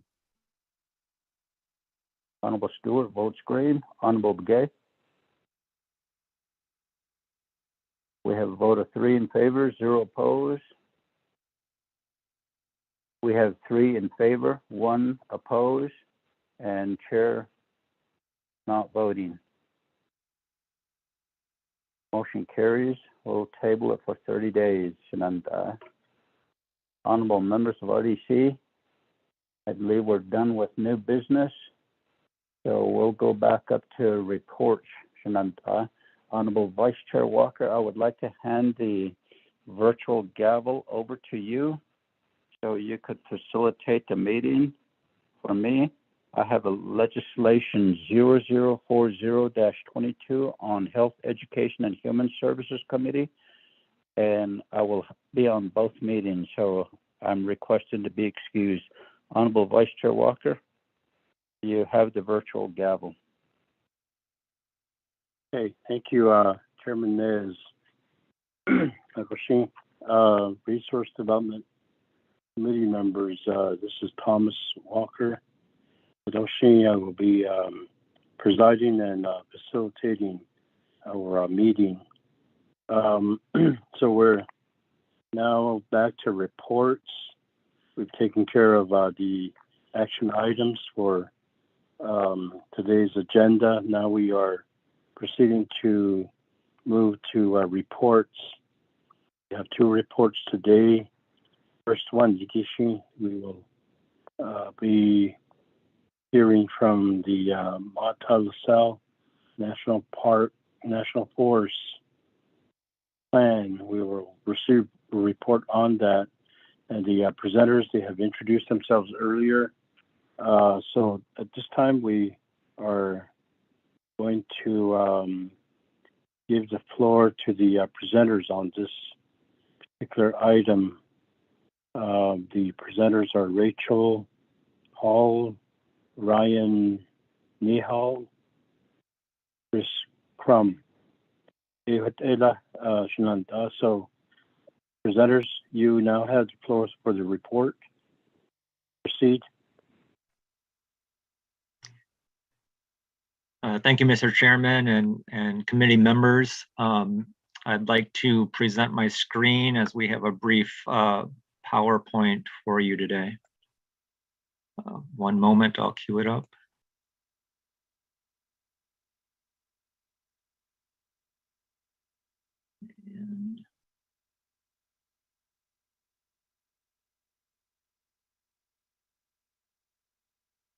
Hopefully you can see my screen now. We're the Manti Lasalle National Forest up in Utah. Our agenda today is to provide you a purpose of why we're here today, a brief recap of what our team is doing and our team themselves. We'll show you where we're at, another national forest in Utah. We'll give you a timeline on our project and some next steps, and then we'll entertain any questions you may have. So we're coming to you today to present and re-engage on a plan revision effort we have on our forest. And our plan as it currently stands is from 1986, and it's dated and old. It's not very robust, and ultimately we need to incorporate more of today's issues into that plan, along with new science and input from our partners like yourselves and sovereign nations like yourself and the sacred lands that you and other tribes have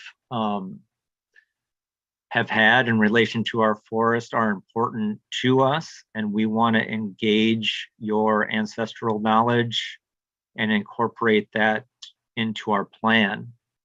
Our plan itself is, I guess you could say, an overarching localized document which provides guidance and both general and specific guidance to what we do on the forest in the regard to or in the context of a multi-use platform. So whether that's rangeland or old growth timber or what have you, this is a document that sort of guides that direction, and that hopefully can sort of point us in the right direction to maintain the forest for the next generation. So yeah, we are the Manti Lasalle. We are up in Utah, central and southeastern Utah. You can see us there in the blue. The other lands that are highlighted there are other national forest. We are all a bit different in the way we do things, and that's, as I mentioned before, sort of the localized difference in things. So there may be overarching guidance for the entire forest, but then the Monticello area may be a little different from the Manti and Ephraim area. So this plan will encapsulate those differences and then implement whatever action we may have within those areas. And you'll also see the Ashley is also up there too, in sort of a red light color. I only bring them up because they're also in plan revision, but they're in a different spot than we are as far as the process goes. So the team working on this effort, some of us are on the call here, Rachel and myself. We also have a GIS or map specialist, and then an assistant team leader. Also there, we have our line officers that include Ryan, he's on the call with us, and then the associated district rangers with the various regions on our forest. They are the leadership and decision makers in those regions. So I just included them for your awareness. Within our planning process, it is both I guess a heavy policy process and also the NEPA process, the National Environmental Policy Act process. Currently, we're right there in phase 2, where we're developing alternatives to analyze the best action that we can take, and that process, well, as a whole, that process has a timeline of 2 years. So we started that timeline in August with our scoping process, and now we're just getting into alternatives with having received the comments from that process. So we're processing those and developing alternative courses of action that we may take, and that I'll describe a little later in more detail. But we're still in the initial phases of that, and it's not too late to get involved. So we're here today to respect your sovereignty and perhaps request some help in developing additional plan components and honing and editing our current plan to help incorporate the tribal viewpoints more so than the 1986 plan did in the past. As I mentioned, this process started, it started back in 2016-18 with a plan assessment, with a few hiccups there, like COVID. We delayed a little bit and then started our official process there last August in the fall. And this was in addition to a long, approximately a year-long scoping or informal scoping where the public and other folks were allowed to comment up until this point in August. well, into October actually. But from that process, we received over 6,000 letters, of which there were 300 unique comments that we're looking to address through this alternatives process and editing stuff that we're kicking off here with forest staff as we speak. But we're here today, I guess, to solicit your involvement and an opportunity to help us again edit and hone that process. We respect and recognize your unique knowledge to the landscape and would like to incorporate that into our plan. Just to give you an idea of where our commenting lied over that 1.5 year period, there were a lot of comments on recreation and the main type of things: recreation, access, wild and scenic rivers, and all the way through to the climate and recommended wilderness and such topics. But you can see there, I mean, we have a wide distribution of stuff, 21% to 1%. And I guess that's where I would further encourage or would like the tribe's involvement moving forward, as this pie chart represents the many gaps that we have in our plan, or perhaps in the comments received from our public and other folks, where we would like to more evenly distribute this and perhaps get more of a feel for what folks feel about wildlife or geographic areas and climate, maybe even the cultural landscape, as only 4% was heard, for example, in that area.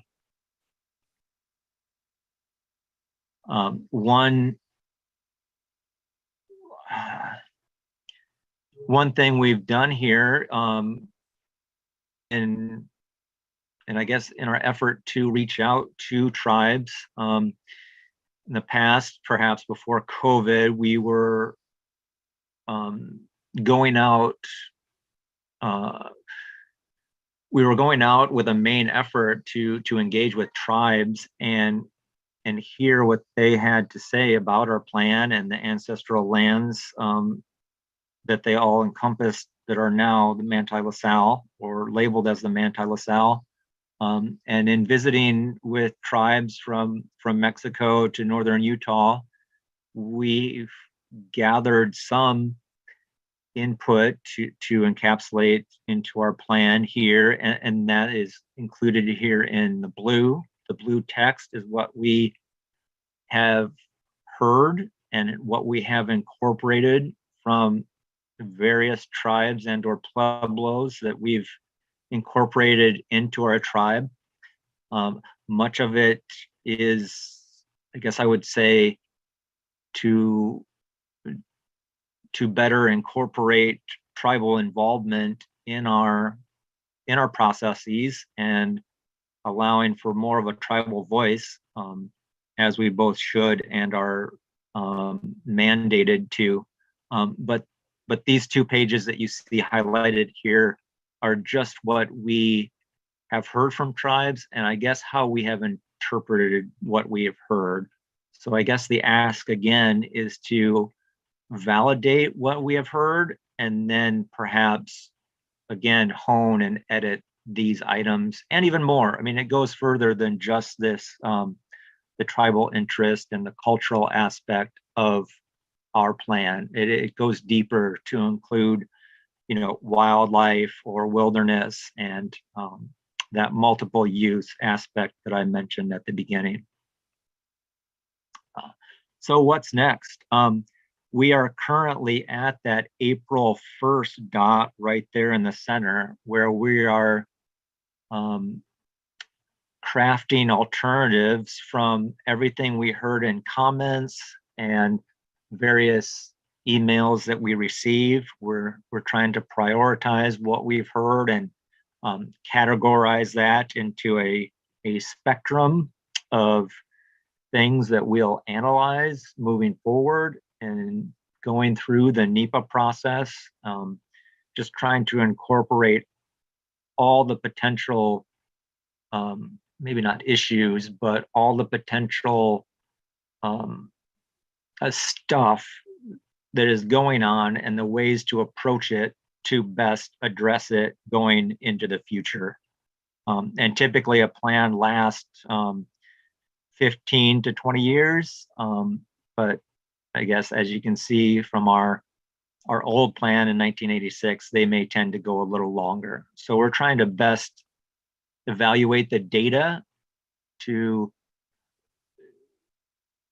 allow for the best management of items going into the future. Oops, wrong way, sorry.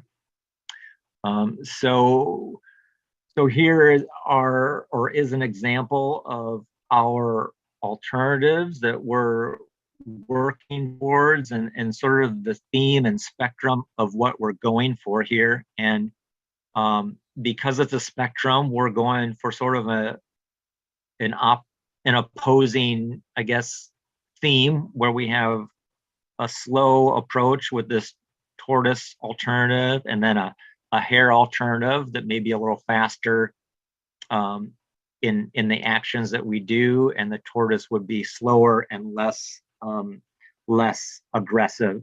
And the idea would be to analyze these with the best available science and then hopefully land somewhere in the middle, moving forward with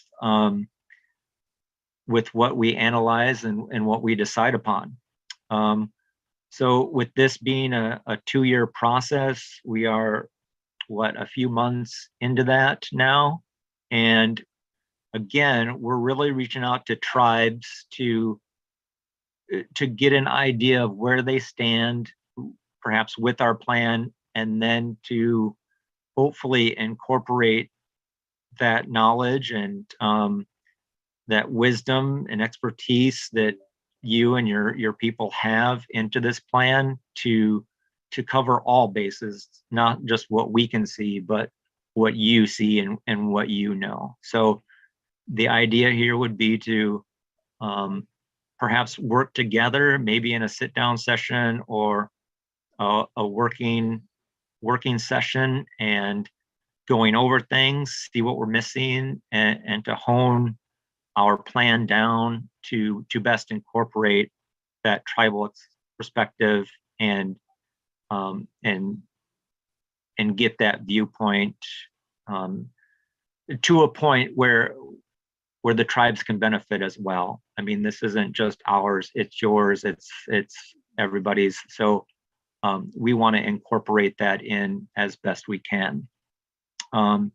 Let's see, Rachel, do you have anything you would like to add here on this last slide, as I think the next one we move into questions? So if Rachel, you have anything more you'd like to add here, please do, or anything else I missed.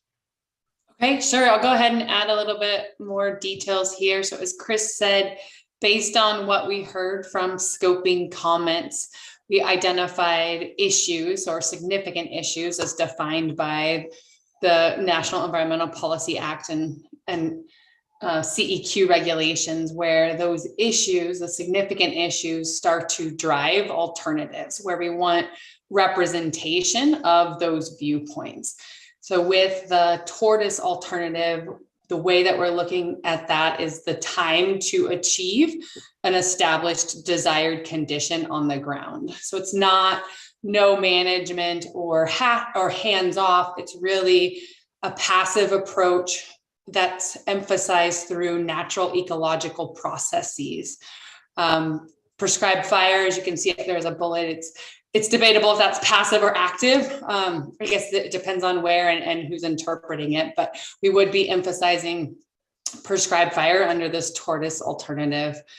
Where feasible, we would allow sites to essentially complete their life cycle with a less active management approach. We also might look at solutions to problems on the ground through more of a policy approach with the forest, or even administrative ways, or for example, fencing out cows, or trying to put boundaries or numbering recreation sites so that people have designated sites and then the boundaries are identified. In contrast with the hair alternative, we would have everything would be active, whether we're looking at it from the fire resource, the recreation resource, the wildlife resource, where we're trying to achieve the established desired condition on the ground as soon as possible.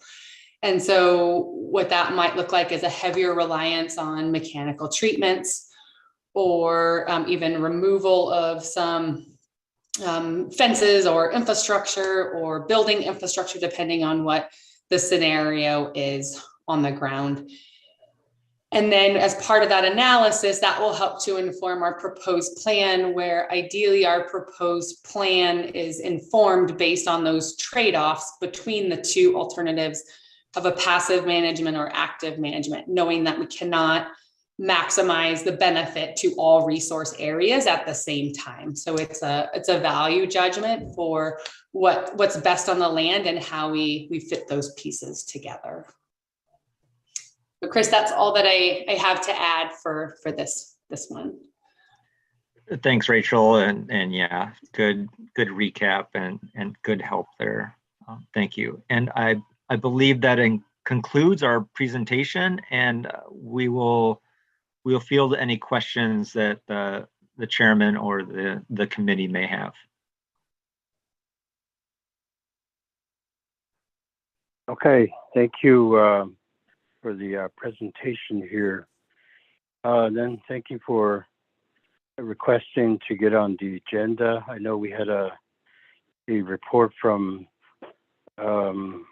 this project over a year ago, and here we are again. So time has passed.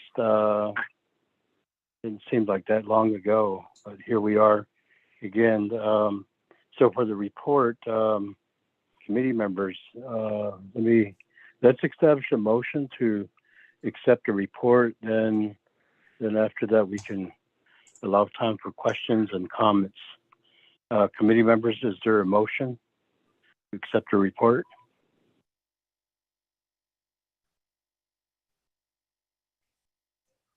Chairman, Vice Chair, I'll motion. Okay, Honorable Freeland, thank you for that motion. Is there a second?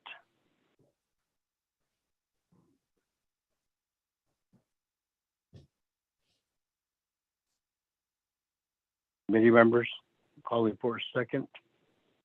Vice Chair, this is Daniel. Second. Thank you, Honorable Daniels. The second to the motion there. We now have a motion and a second. Floor is open, committee members, for your questions to the presenters, as well as comments. So floor is open. Josiah, Chairman, I have a comment question. Honorable Stewart, you have the floor. See. There you go. Thank you for the presentation that you provided this morning to us on the National Forestry. And we have, as a RDC committee, we have met in the past regarding the forest and what needs to be done, what outlets need to be done for it. And I wanted to ask, in collaboration with the Navajo Nation Forestry and BIA Forestry, are they going to be involved in this process to update the policies or the plan that needs to be done for Navajo Nation, across Navajo Nation?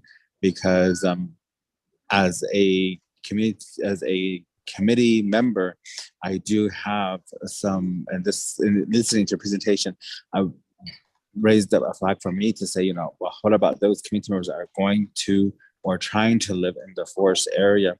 I know through Navajo Nation, there is a policy saying that they have to get clearance from Resource Development Committee and also BIA and Navajo Forestry to proceed. So would that help us as far as readjusting those plans? Do you know? And those are just some comments right off the top of my head and questions, if I made myself clear to you all. Thank you. Okay, thank you, Honorable Freeland. So questions, I guess, to any of the presenters, Mr. Crum, your co-presenters, anyone can respond to the delegate. Thank you. Yeah, that's a higher level question. Maybe Rachel can field it, or even Ryan. I'm not too sure on that one myself.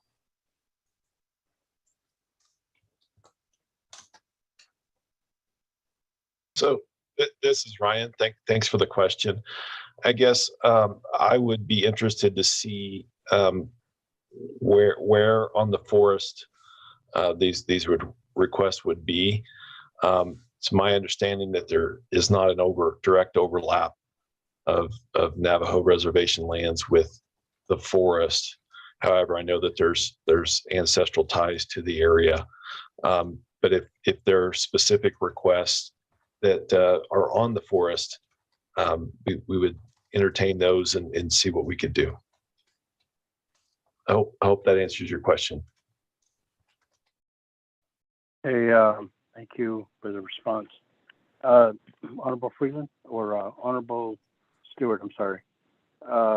You have a follow-up question, or was your question response, is that what your question was? The response, was that responding to your question, is what I'm trying to say. Honorable Stewart. Oh, Shaja, I understand. In that case, then just stated, it is a different question with not the full answers being known. So I was wondering then in the process, then could we then request a meeting again with this National Forest personnel and also with our Navajo Forestry and BIA Forestry to see what needs to be done so that we can have a better plan on behalf of Navajo and for all entities involved. That would be it, Shaja. Thank you. Okay, Hakwashin, we will make note of that, Honorable Stewart. Hakwashin, Honorable Key Allen Begay, you have the floor. Chairman, can you hear me? Yes, I can hear you. Okay.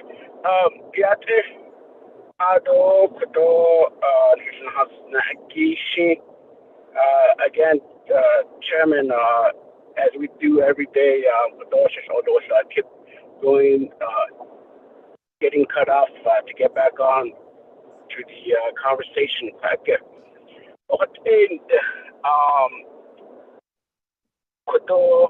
The forestry from the outside of the Navajo Nation, I do believe they do have proper maintaining plans to keep the forestry as the way is maintained within the boundary. The two areas that I really would like to make a comment, and then of course I want to make a statement, a question to our own Navajo Forestry Department. The one thing is a lot of times having the forestry, the federal government having certain regulations or regulatory, a lot of times it blankets over into some areas where a lot of our Navajo people tends to or wants to make certain, like for example, on Navajo you have to have some sort, another form of heating source for Navajo people is woods. So getting woods and getting these woods from different locations, a lot of times it's limited, especially on these forestry area.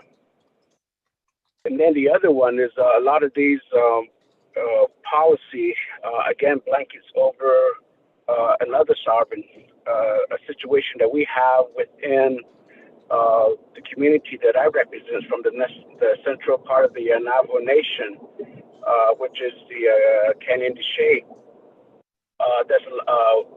They're going through a certain situation where some of our Navajo people living in these areas are able to get electricity or water line because of the policies that's put in place, not considering that some of our Navajo people have been living there all of their life. And you just indicated earlier that there's some reference of central connections to these areas. So I think that's one thing that the federal government, the forestry, and whoever have certain control over these land needs to really talk and work directly, especially with the local chapters, the local officials. Because a lot of times things being said at the council level, a lot of times it's not being disseminated directly back to the local community. So those are some areas I believe that I would like to request for the program to make some effort to do presentation directly with the affected area of the Navajo Nation, especially the chapter, especially the grazing officials and the local chapter officials.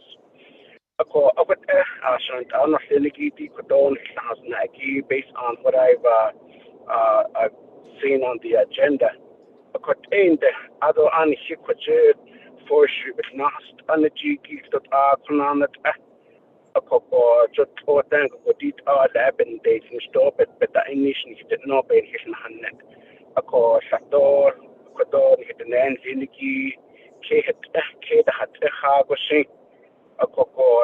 Ni kayan zinigi sakit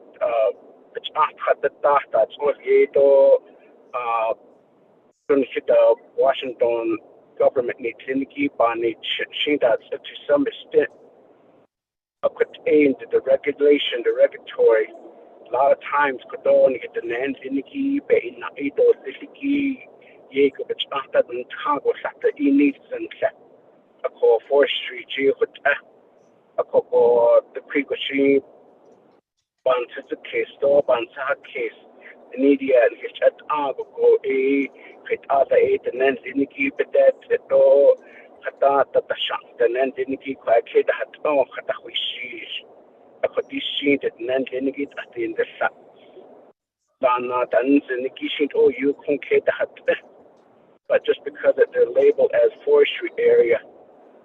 Right now, I believe there's a moratorium in place. A lot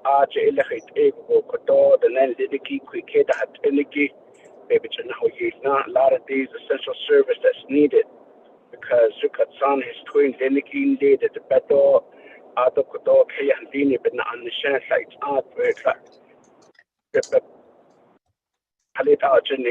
it's phasing out in a way. Not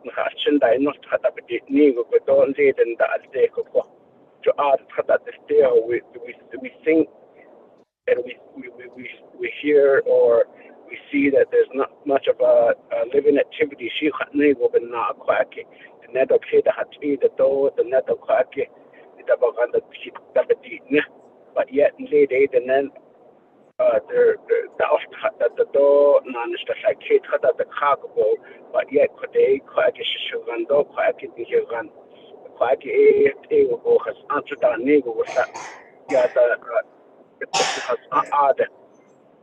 Chairman, I always say that somebody always intentionally unmutes their phone to distract my my statement. So if you could please ask that individual to mute their phone, if not knock them off of the line here if they're disrespecting my statement, comment, Chairman.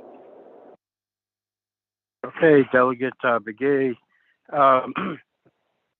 The listening audience that we have today, Dida, can you mute your phones if you're not going to speak or you're not one of the committee members here or staff or listeners? If we can respect the person that has the floor speaking. Eko Hasing at Hinanta Didis Kido Yadaski. Eko, so appreciate that. Go ahead, proceed, Delegate Begay. Chairman, I can't handle this. Ado to the Napanita, to the Nanziniki by a ship. Ado Koton, his Chetahuit, a paper Nashato, get the dot his in Yay Koto on the ship. My reference of this particular point, Koto by Yashiki, a Hikojin, the Nanziniki, or Hayu, forestry area, just about one. How do we accommodate them? How do we help them? I mean, we got a Bippin Natchet, oh, you are that based on Hahen Day. Bippin Natchet, Kodoya, the Ziniki, Nabeho, Washington, Nayisa, but not Kodo, people can't deal with Sankit on the shit. Government needs Ziniki Shattered, which are not deeds, so Tanabati. To egg it on the Navajo Nation. How do we accommodate and resolve that issue? And I believe that there's certain standards that the forestry on the outside of the Navajo Nation follows. But in terms of a sovereign nation as a Navajo Nation, Halet al the Eni Stot Osh Lagana Atat Edo Ataho Nihikish Ajish Osh Bekatseeds. The net Kahatini, Kaya has Ade, Ada Hatnisha Ade, the Babachan, this is a Hatnigo. Isn't that the connection of that family there? Adi Gila Ego, Hikake, Papa is Na, a Coco Bachati, Na, a Cotanahatanshin Tapagant, Ado Kodo.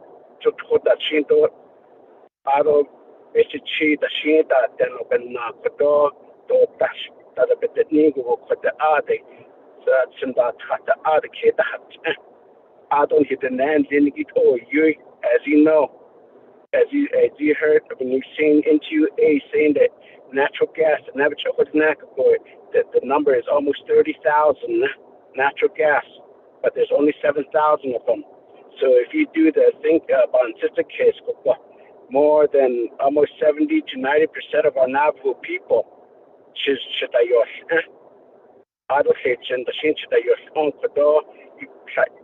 their only source of heating, their only source of cooking, for odd deek at forestry has odd edit out for that as well, or you go shut but the which that other permits at the Hajo, Dikdo, the Chokotan, Ego, Kwaki, these are the specific area, Kwat H's at the Adash, and up at the Outfit in the Kodo, it out the any shit. As Navajo Nation, I believe that we really need to look back into our own forestry management, our own resource. It Ego, A, Kwaki, the Nan Diniki, Ajake, at Iniki, La A, Kwaki, Yat, Papa. Papa in Papa and sea case, but at the same time, we need to also control our forestry as well. Yes, but I mean, as you've seen through this hardship, we have Navajo people. Our enrollment has jumped up to over 400,000. But I believe there's more Navajo people out there that chooses not to. So we have well over 500,000 Navajos. So just imagine. If that many Navajo wants to get back onto the Navajo Nation, what part of the Navajo Nation, especially those in the forestry area, would want to live there? The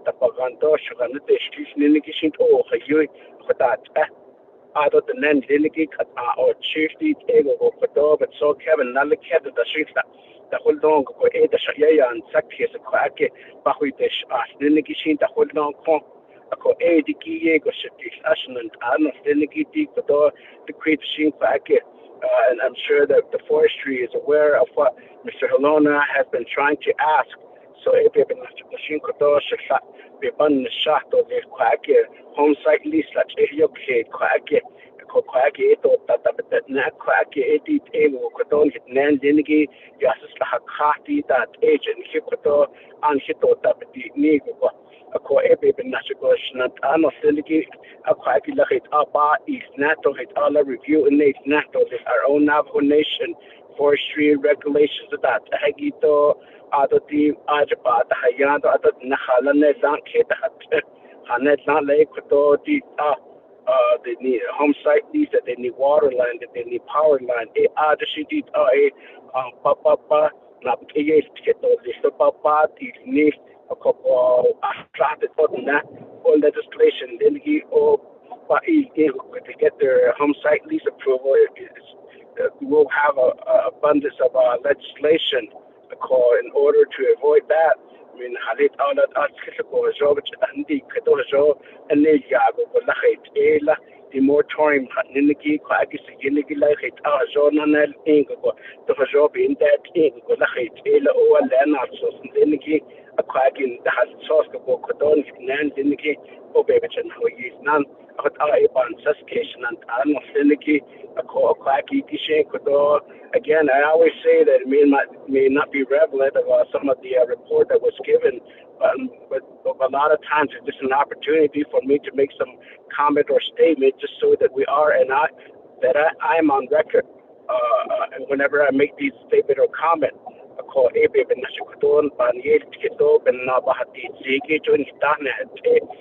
as a committee, this is an opportunity as I guess a smaller group to make a longer discussion or comment or making asking question.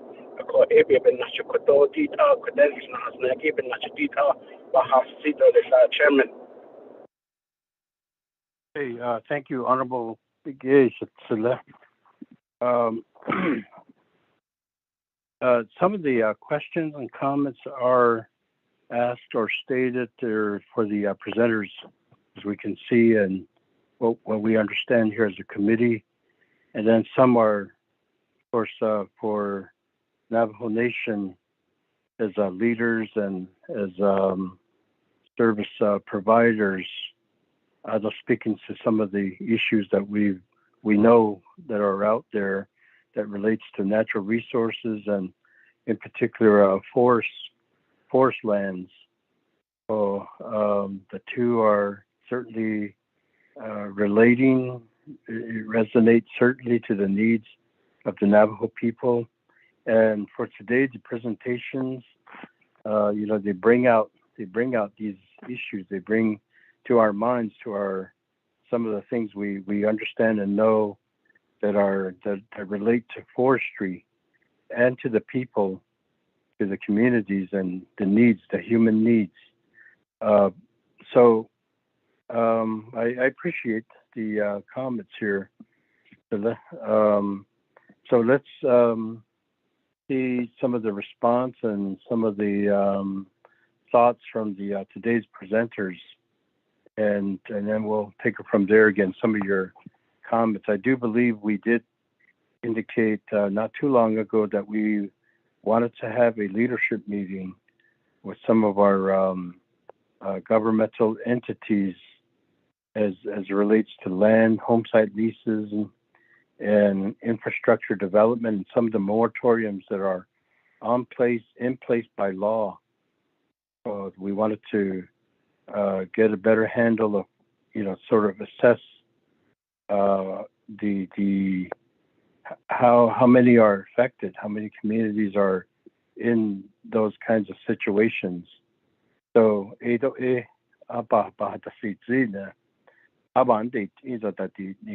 number of our nation's entities. So we'll keep that in mind. Again, I want to go back to the presenters and hear some feedback or responses or even answers to some of the questions. So presenters, back to you.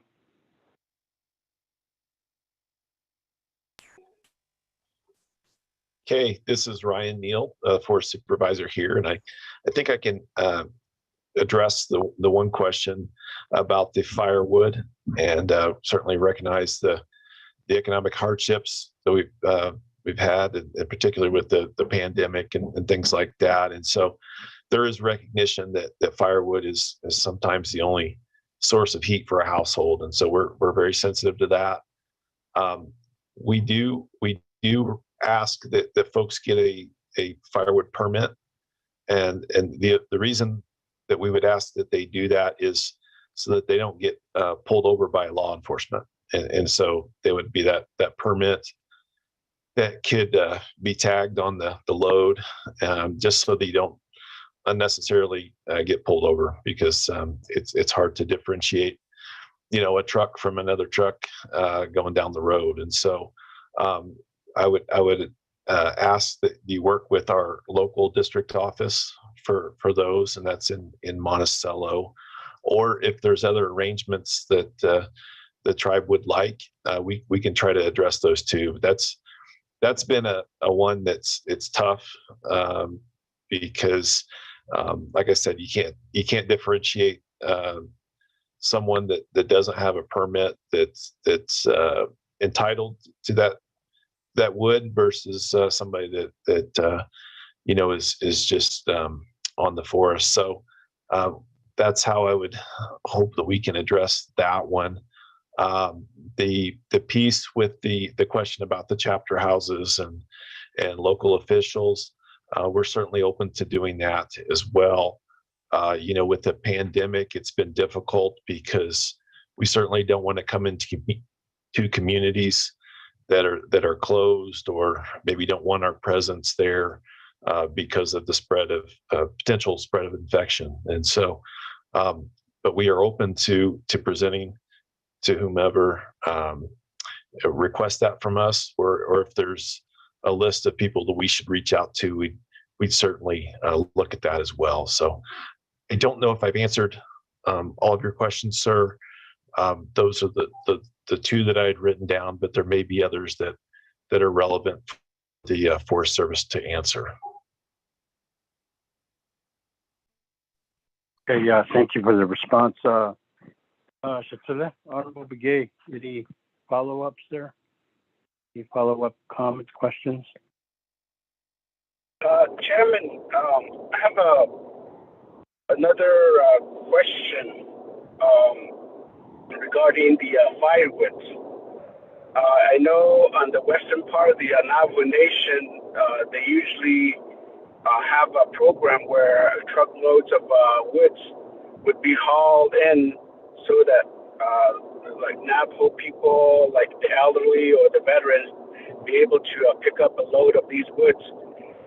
What's the chance, or what's the, is it possible there's some certain cooperation that like the local government, like chapter, be able to go in and be able to receive certain woods that were cut, and that the forestry is really not, have no way of disposal of it. Maybe, I guess, have some communities, government pick them up so that they could be distributed to the local elderly, those people that are in need. Is that possible? So that way we don't have too much of a traffic happening in certain locations, because a lot of times people begins to get complaints, or people will be complaining, or we don't want our Navajo people, and I believe they really don't do that all the time, but they leave behind trash and making too much additional roads in certain area in these forestry. Halit ala kato dikat forestry hatniniki ape chis sindayi chishiki ape sacheti gek o kato binti chapters da benda asne ko ada chatagi ye ko ndate the nan diniki che hundayi ko da ko hannet sa. So about such case, maybe the chapter can chip in to buy the fuel. Could that able with that net sun song? I ask that question to forestry if that is possible, and maybe be able to have some form of I guess, work relationship with the Navajo Forestry to help deliver, take out a lot of these cut trees for Chairman. Okay, thank you, Honorable Begay. Presenters, do you have a response to the delegate's question?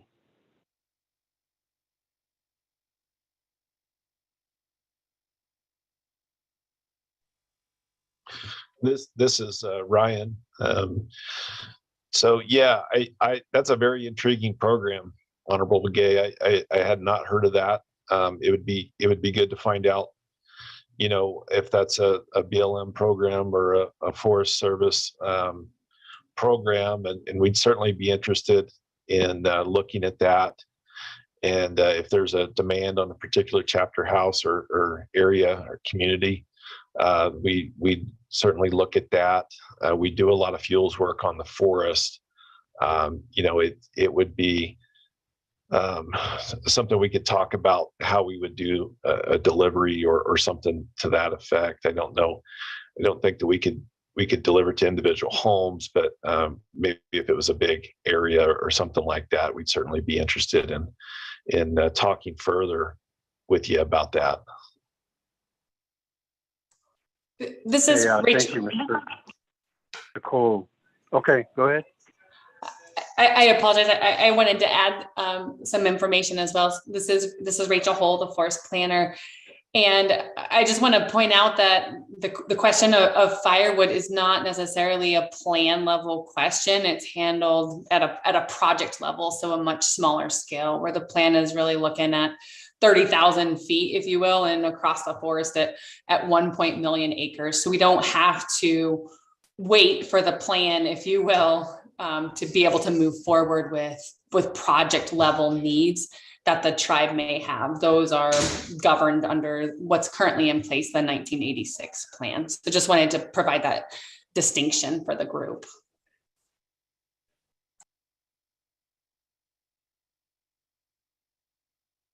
Okay, we appreciate the response, the feedback, and appreciate the discussion here. Coconino National Forest does have a program where they send out the forest, their forest areas, and then what they send out, what they cut some of the trees that are no longer growing or living. They collect that, pile that, and have the public come in to take away what they may need. And in some instances, they also provide hauling some of that kind of wood onto the nation, Navajo Nation, and working with local chapters. So through that, then wood becomes available for community members. I don't have any details to that, but they do that every year, as far as I know. So that might be something to look at.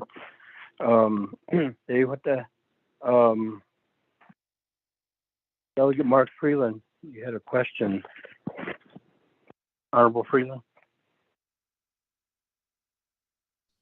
Vice Chair Shiche, honorable colleagues of the Resource Development Committee, Mr. Neal, Ms. Hull, Mr. Cram, thank you very much for the presentation, and it's good discussion. I'm glad we're having this, and I know as a delegate, we all are thankful and appreciate you reaching out to this committee and the council as a whole to have this discussion. And I say that because this is in essence the beginning of a formal consultation. And I wish there was other programs under the Department of Interior that were like you and took this initiative. There's others that we don't hear from. And under the DOI. So under you all, the Forest Service, under USDA, thank you for reaching out to us in this form, in this fashion. I just wanted to say that first and foremost. In regards to the plan as a whole, I would like some more time to take a look at the plan and understand it a little bit more thoroughly and fully. I'm sure it's a good plan. I'm sure it's a good direction. Having more of a discussion, as aforementioned, having this committee and having our our Navajo Forest Service and the BIA Forest Service, as well as including our Navajo Historic Preservation Department, because there are ancestral ties to the area.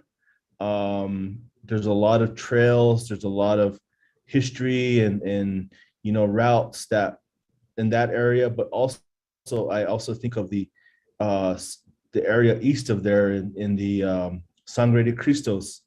And when we went to our ranch in Colorado, we heard a lot of stories of routes of trade, with Navajo and other tribes coming together at one focal point to trade goods and to do trading. So there was a network established in the greater area, and it'd be really interesting to know if there was such a route as well, traditionally, within that area of Monte Lasalle. It's a beautiful area. I love going to that area. I've been there several times. I go as far as Moab or even up to Salt Lake, but that area is so captivating, and there's so much history there. And I often always look to the west, and I see our ancestral area, Bears Ears, and that's such there's a lot of history in that area, and especially for Navajo. So involving our historic preservation when we do have this sit down is going to be very important. So I do recommend that to colleagues. As a delegate from New Mexico, I for one, and I appreciate my brother bringing up the firewood, and as well as my Che mentioning the coconino side. We did a very thorough firewood program with the 8 chapters that I represent. What I did was I organized them and I brought them together. We did buy firewood permits, and this was through Cibola National Forest out of grants. And there was some tree thinning operations that Cibola Forests had conducted, and they designated a certain area, and they told us, they gave us a map and said, these are the areas you want, this is where all the wood is, where you can find the wood. And we did go to those areas, and we found an abundance of firewood that was already cut. And what we did was we of course brought our saws, but we cut them into 1-footers and prepared firewood that way. We did it for 10 consecutive Sundays. We at one of our load days, we took out 29 truckloads of firewood.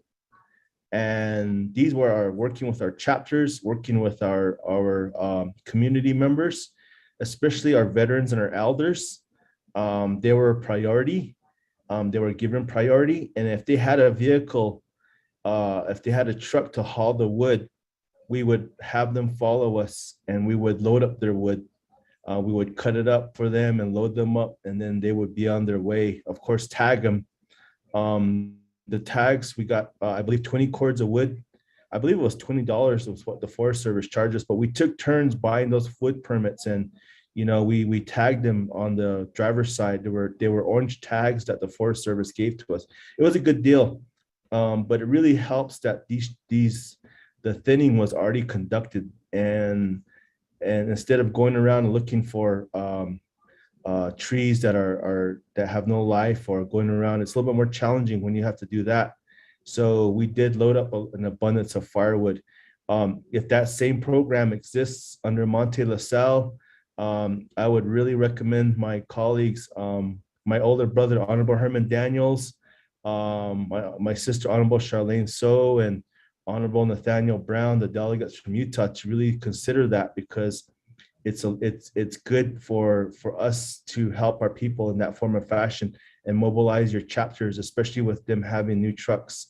All you need are your saws, a lot of manpower, and some axes to go out there. And it was great. It was a great way to network, for us to kind of get our minds off of COVID, come together collectively. We had a picnic, we served lunch. It was a good way to fellowship and really know that we're doing something good for our area, New Mexico. And we did that for 10 Sundays. And it was a lot of work, yes, but it was good work.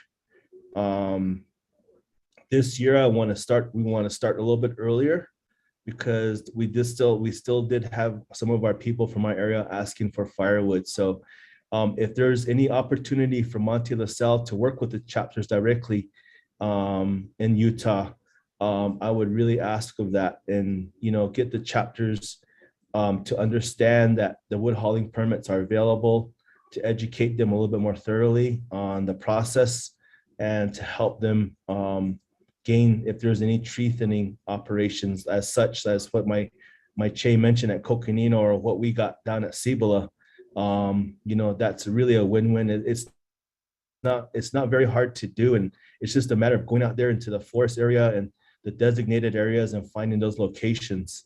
We hit several areas in the McGaffey and as well as Mount Taylor area, just north of Grants. So again, thank you to the Forest Service. Thank you for this discussion. It's very important. My recommendation, of course, is going to be to include our Historic Preservation Department, as well as my little brother mentioned, our Navajo Nation Forestry, as well as the Bureau of Indian Affairs Forestry Department too, just to get some additional input on the plan and your before you submit it, of course, but the scoping process, what you all have to do at the federal level. But like I said, we all appreciate you reaching out to us. I wish other agents or departments under DOI were took this sort of initiative as well, to talk to us and let us know this is what we want to do, this is what we plan to do. Please provide us your input. It's a way to have that discussion and get the tribe's input all together. So thank you very much again, Forest Service and my colleagues as well. Vice Chair, thank you, Che. Thank you, Honorable Che Freeland. Thank you for your comments, and I maybe think there's a question in there somewhere. You mentioned a lot, like Mr. Delegate Begay, a few things to consider and think about. So I appreciate committee members in these report discussions, because a lot can come out of this. So back to presenters, can you provide some feedback to our honorable delegates? Yes, this is Ryan again. Thank you for that. It's very encouraging to hear that the Coconino and the Cibola have those programs. We can look at the chapter houses that are adjacent to the land that we manage as well, and to see if that would program or a similar program could work. I can reach out to Laura Jo West or someone from the Coconino National Forest and have that discussion about what that program looked like, because it sounds like a really good one. And we do a lot of fuels work, and certainly if we can make that firewood available to folks that can use it, that would be preferable to disposing of it just by burning it in piles. And so I think that would be a great program and a benefit to the communities. We want to make sure that we're reaching out to chapter houses where it's not too far to drive to get that wood, because that wouldn't be cost effective for them. But if there's ones that are interested, we'd certainly look at that and have a project that could address those needs. So I appreciate that feedback, and we will certainly make contact with these other national forests and get the specifics on how they address those processes and plans. Thank you.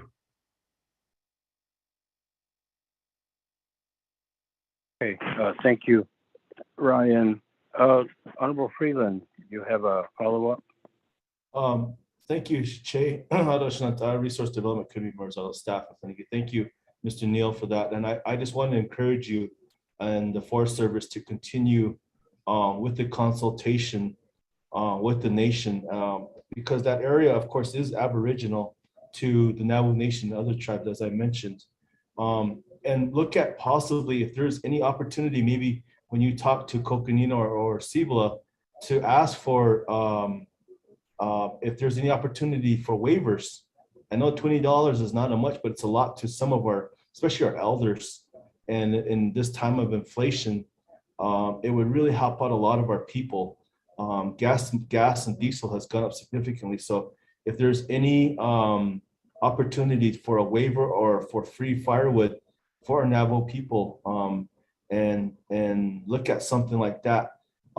If you could also look at maybe including input from the nation as a whole on your EIS when you're putting it together, and look at mechanisms that the plan overall has, and how our prescribed burning is going to be a part of this discussion, your overall management of the area, the forest area as a whole. And then if you have any, I know we had a really good discussion yesterday on conservation.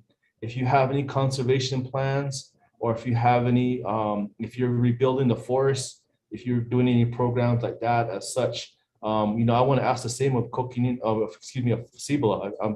I forget I'm from New Mexico. If Cibola has the same thing of restoration as well, if you all have that plan, if that's a program or a plan that you have in place. So Che, thank you. Okay, thank you, Honorable Freeland. Let's move on to Honorable Herman Daniels, who wants to get recognized to speak. Che, Honorable Daniels, you have the floor. Mr. Chair, Vice Chair, thank you very much. I'm very it's just happy to get here this morning.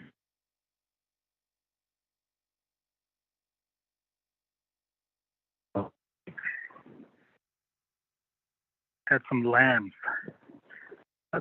twins and they Chile, so I'm making a little corrals for them first before I take off. Yes, I'm busy with my livestock this morning. After I'm done, I take off for some twin arrows. So I'm here at home.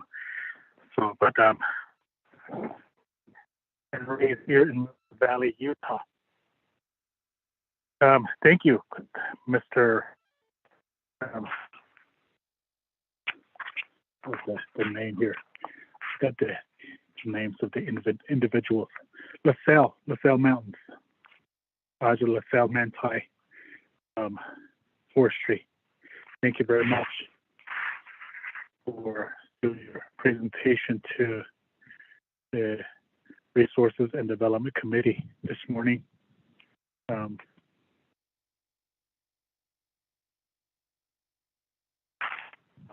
My name is Herman Daniels, Jr.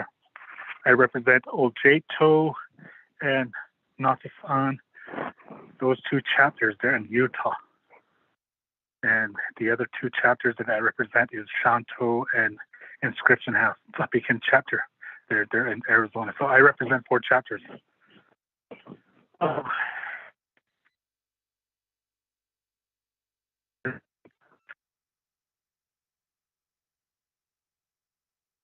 Here in Utah, San Juan County, they go up to Bear Ears National Monument for wood gathering. They go up to Lasalle street area, gather firewood. And I really appreciate this presentation this morning.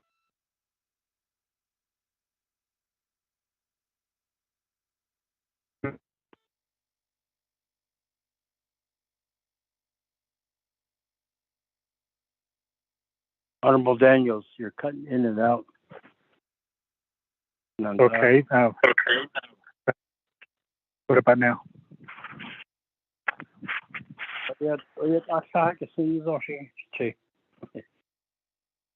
Okay, go ahead. Okay, Mr. Vice Chair, there's Natifan, Old Jato, Tenahoto, Mexican Water, Annet, Red Mesa, and Teason's Puff.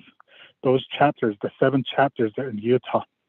So what I would like to request from the group is to give us a presentation as well here at the local level with the Utah chapters. Yeah, we have our meetings the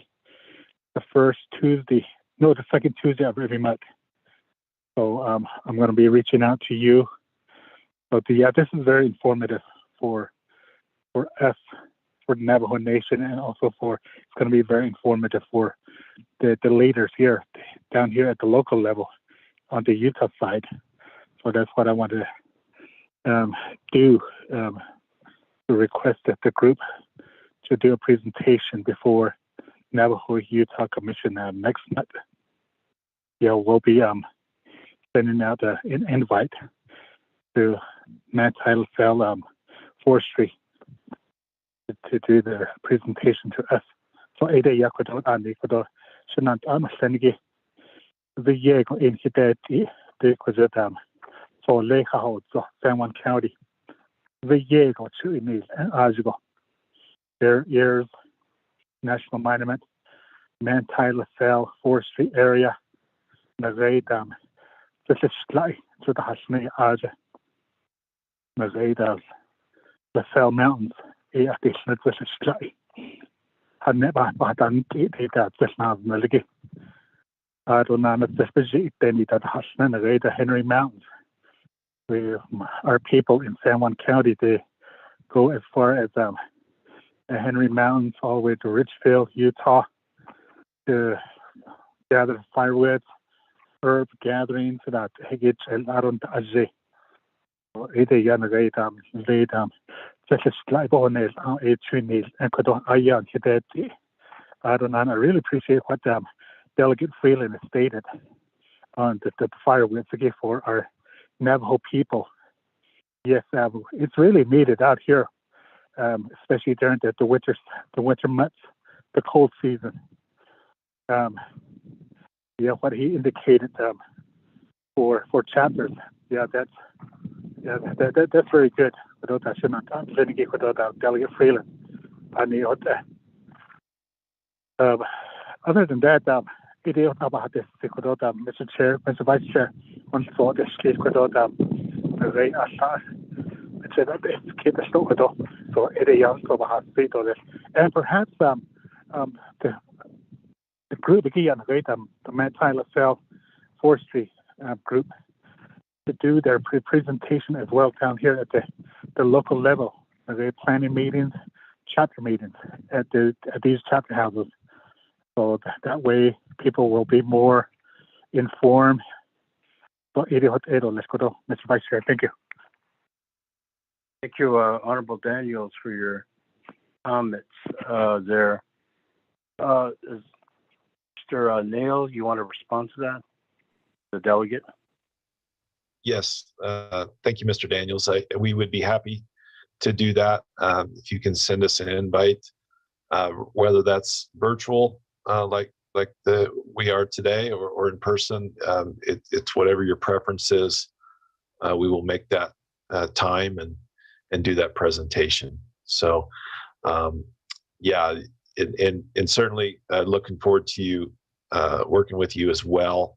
About the firewood interest and what can be done there. So yes, if you could reach out to me or Rachel or Chris and let us know when that meeting is, we could certainly have somebody there or either in person or through Zoom or something like that. So thank you, sir.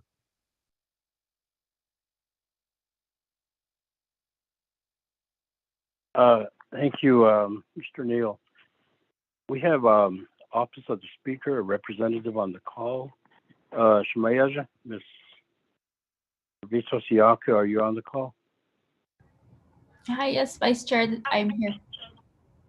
Okay, can you provide some comments? I know you raised your hand over half an hour ago, and we had other speakers and but wanted to recognize you. Shemayaja, you have the floor. Okay, thank you, Vice Chair Walker and members of the Resources and Development Committee and the Manti Lasalle representatives. I just had a couple of questions. The first one is if there is currently any programs for wood cutting permits, if the fees are waived, and if there's any kind of agreements in place for access for not only Native Americans, but for the Navajo people. And if there's, I know this, some of this was already mentioned as well, but just to get clarification, if there were chapters in the surrounding vicinity of the forest area that were aware, if there are any agreements. And then finally, when was the last time the Forest Service did a consulted with the Navajo Nation regarding your management plans? Thank you, Vice Chair. Thank you, Melinda. Supervisor Nail, you have a response to that? Yes, thanks for the questions. And I will, we tried to get a free firewood permit system going.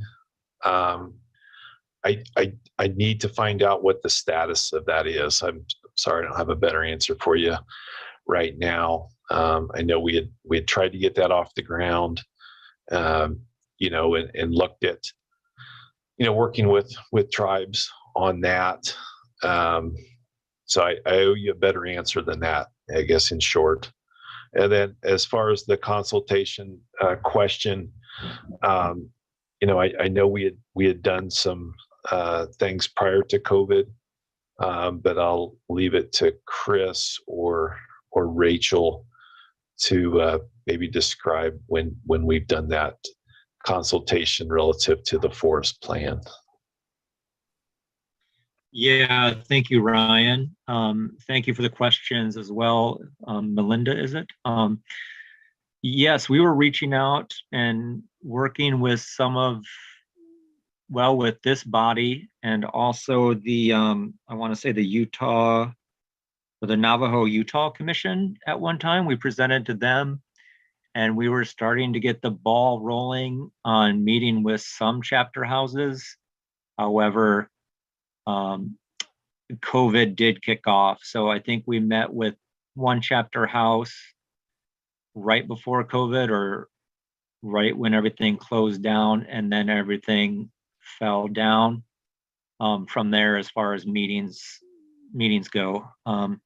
We did receive a letter from the Navajo Nation asking us to pause our effort, in which we'd like to think we honored. And now we're here before you, hoping to re-engage and have this very discussion we're having now around the management plan itself. So I hope that answers your question. Before COVID, we were, we'd like to think, engaged on some level and developing those relationships necessary to dive deeper. So we're back again and hoping to continue that dialogue. Hopefully that answers your question. Thanks. I will, I guess, add to that a little bit.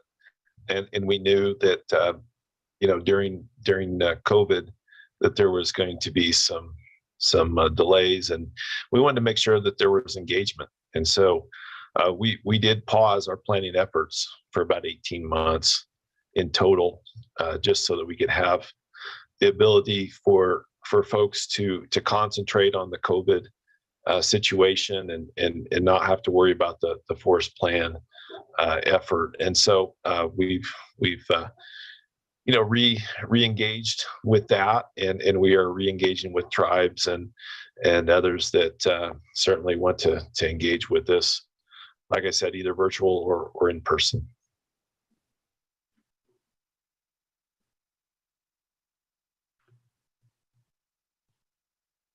Okay, thank you for the responses here. Tananda, any other questions, comments to the presenters here? If not, then we can vote to accept the report. And again, we do have another meeting starting at 1 p.m. today. Though on the agenda for Resource Development Committee, we have one more report to go. So we can wrap this report up and move on to that. But first, we should act to accept the report. If there are no questions, comments, any additional questions and comments, I should say. Atendo shin shinandakwe bendadija. I'm going to call for the vote. Honorable Mark Freeland, how do you vote in accepting the report? Green. Okay. Honorable Freeland votes green. Honorable Keelan Begay, how do you vote? Keelan votes green. Thank you. Okay. Honorable Begay votes green. Honorable Herman Daniels, how do you vote? Green. Okay, green. Honorable Daniel votes green. Thank you for that. Honorable Wilson Stewart, how do you vote? Green. Honorable Stewart votes green. Chairman Nez, how do you vote if you're on the call?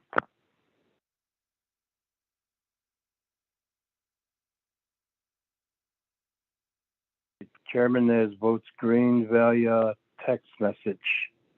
Hey, look, we have a vote of 5 in favor. Opposing, there are none. And the vice chair does not vote. Thank you for the presentation this morning. Have a good day and be safe out there. Committee members, moving on to the next item here. The report B, report to by Navajo Tribal Utility Authority on the Red Mesa Solar Project and employment. Presenters are Rex Kuntz, the Deputy General Manager. Mr. Kuntz, are you on the call? Honorable Delegate Walker, this is R.S. Mwalami, and I'd like to, with your blessing, I'd like to speak on behalf of Mr. Kuntz and NTUA, since this is the project that I'm leading. Okay, Mr. Molimi, thank you for being with us on the call here. Although I guess just go straight to your report. Mr. Molimi, you have the floor. Right. Thank you, Vice Chair Walker, and honorable members of the Resources and Development Committee, and guests and dignitaries on the call.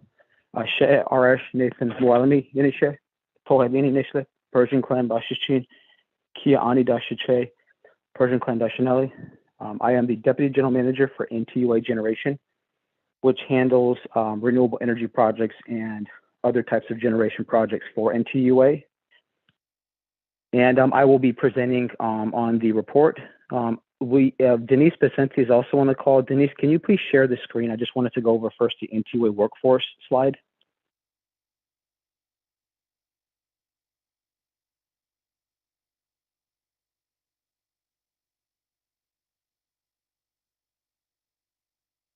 Denise, you there? If not, let me see. Can you guys see my screen there with the NTUA workforce 16-year trend? Yes, we can see it. Okay, very good. I know this is specifically looking at the report. It's regarding a specific project, but I just wanted to provide just a snapshot or a glimpse of where NTUA is at currently with employment. So this is our NTUA 16-year trend from 2006 to 2022.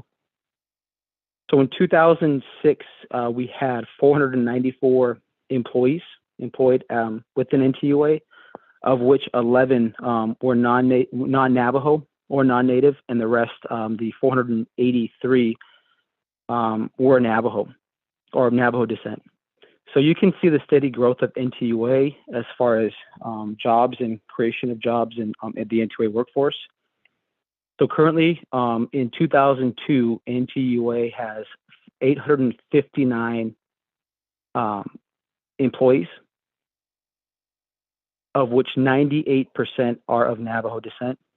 and we have 20 employees that are other native or non-native. So that just shows you a glimpse of and snapshot of the growth of employment within NTUA. And, we're obviously proud to have a 98% Navajo workforce. And that's something that we are, that we're prideful about in creating jobs for our Navajo people.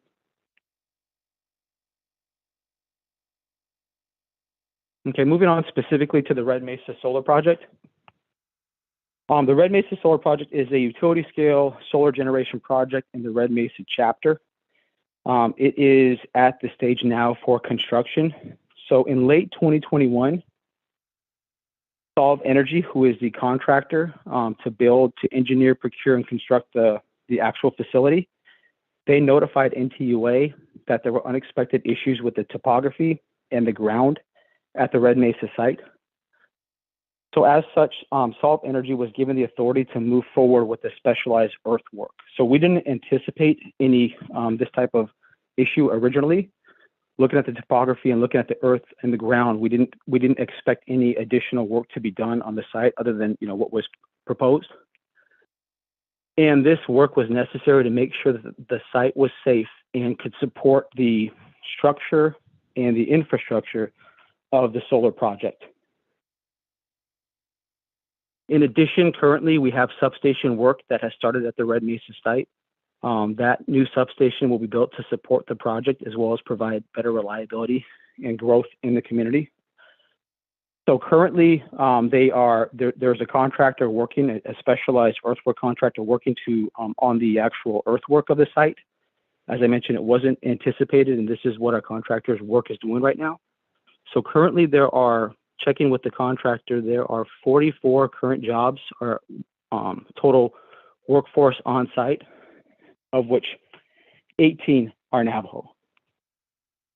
Okay, so and I just wanted to highlight that piece. 31 are doing the actual earthwork, and there are 12 workers performing the substation work.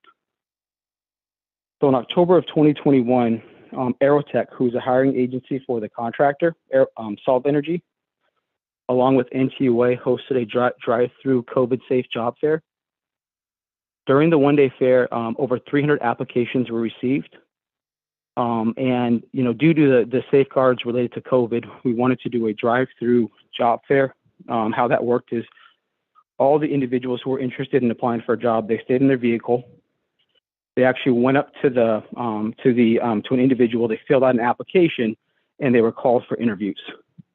Okay, so we tried to make sure that it was the process was COVID safe. So those phone interviews have been completed.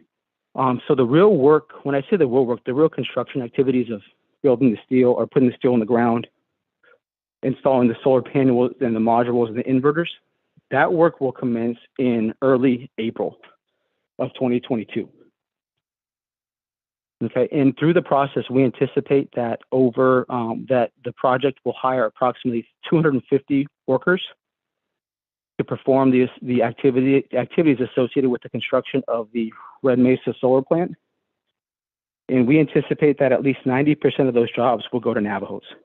Okay, and the individuals who are that are hired through the job fair will begin work starting in April. And you may ask, where are we getting the 90% number, the anticipated number of 90% of Navajos working on the job? We're using the Kansas Solar Project. So for the Kansas Solar Project phases 1 and 2, there were 434 construction jobs created through those two projects, and over 90% went to Navajo workers. Okay, and one of the prerequisites, or actually not, one of the advantages of these projects is that you don't have to have any previous job experience within the solar industry or building a solar plant. You can learn the skills and specialized skills on the job. So as part of the requirements for our contractor is they are responsible for teaching. If an individual doesn't know or have any skills, they're responsible for teaching them those specialized skills so that they can work and perform safely on this job, and they can also perform other jobs and have those skills to be hired for other jobs, either on the nation or off the nation. So we think that's one of the big advantages of the overall project and providing these jobs close to home Okay. So Intuit's mission for renewables is to create a solar energy construction workforce that will gain experience and allow for our Navajo people to work close to home and within their communities. One of the big other advantages from the feedback we got from the Canton 1 and Canton 2 plants is, that our Navajo workers want to work close to home. They want to be able to not have to go to, Phoenix or Idaho or Albuquerque or Salt Lake City to work. They want to be able to work close to home. They want to be able to, eat breakfast with their family, talk to their kids, go to work, eat dinner at home, and then, and spend time with their family, with their spouses and their loved ones. So we think there's a lot of opportunities for development, opportunities for employment close to home, and they really help our Navajo people. So with that, that concludes the gist of the report. I stand for any questions or comments. Thank you, Mr. Molimi. Shananda, Resource Development Committee. Is there a motion to accept the report?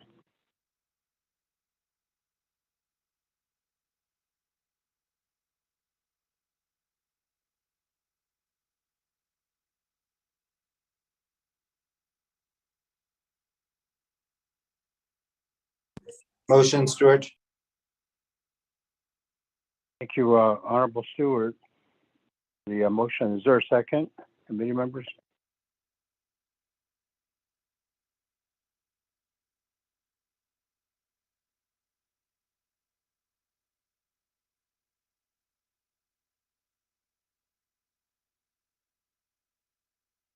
Delegate Nez, second.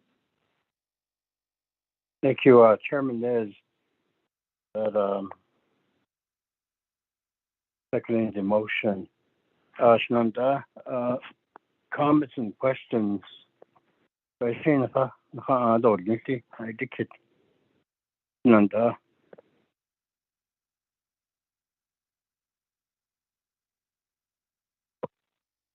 Mr. Chair.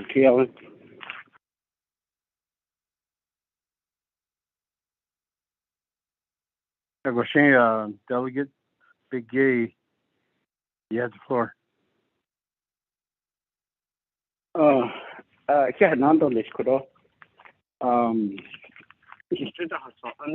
From NTUA, Mr.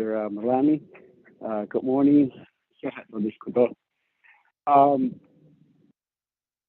I know this particular report is on a specific chapter. Sometimes that we represent certain chapters.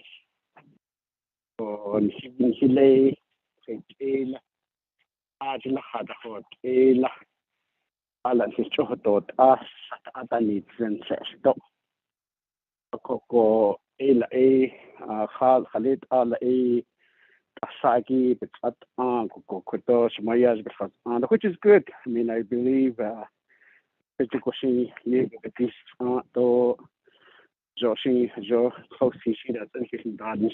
she has a lot of good projects for her community, which is good. I mean, I congratulate and commend her for that.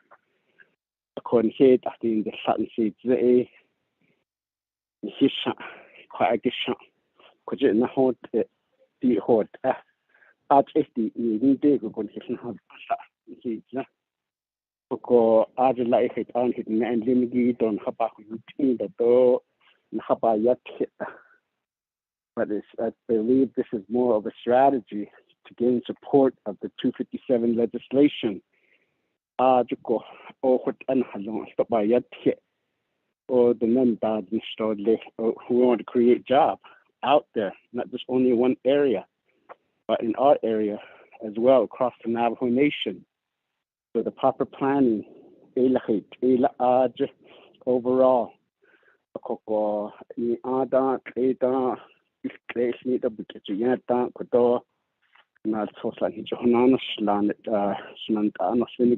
Navajo Nation Council. Coco 8, I think the Aji what bases in the chapters, yes, although I'm at San Juan College right now with one of my chapters as well. Ibn Nashi this afternoon. I won't be participating with the discussion with the president. The other day, that she don't need now. Has no land about yet. We has no land over Yale. Keep it next to Arj. Cause I need what next 3 days or she by Yanani on this. But the one thing that I really like for Intuit to provide a report, unless if this was specifically requested by the region delegate, could also Mayaja that Nahai kid RDC which on after Tibeto me do idini to that been non quite chat anti the Coco Jeben edition. But now go the overall the central part of the Navajo Nation. Actually,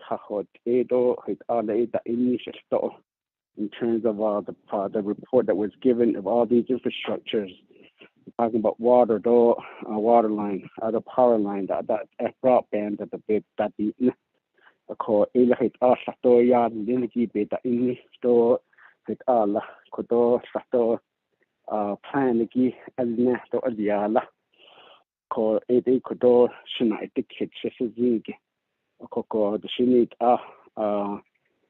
the specific intent of the report lagi ko if not go that to salash maya that hadzigo addition. But I appreciate her work and her doing for her community. Quite a bit of one time put other Jahasi, Nishmayaja, negotiate the net and deeds at La, so the niece La, Chikat deals was Kodo, she's a chapter, they thought that initial like ya taste on this show, quite one time, a job sad and didn't keep it Jahasi indirectly to her, asking her to help me to see if we could be able to get something going in the chat for the chapters that I represent.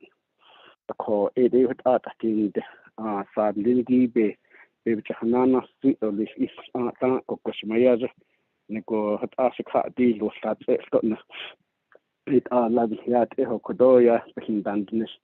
Call Ashi Nisha, Ashi State Sad Dinigi, though at Abe Yaski, that the Shubina, the Nen Linigi, also with a short sentence on the necessity be there.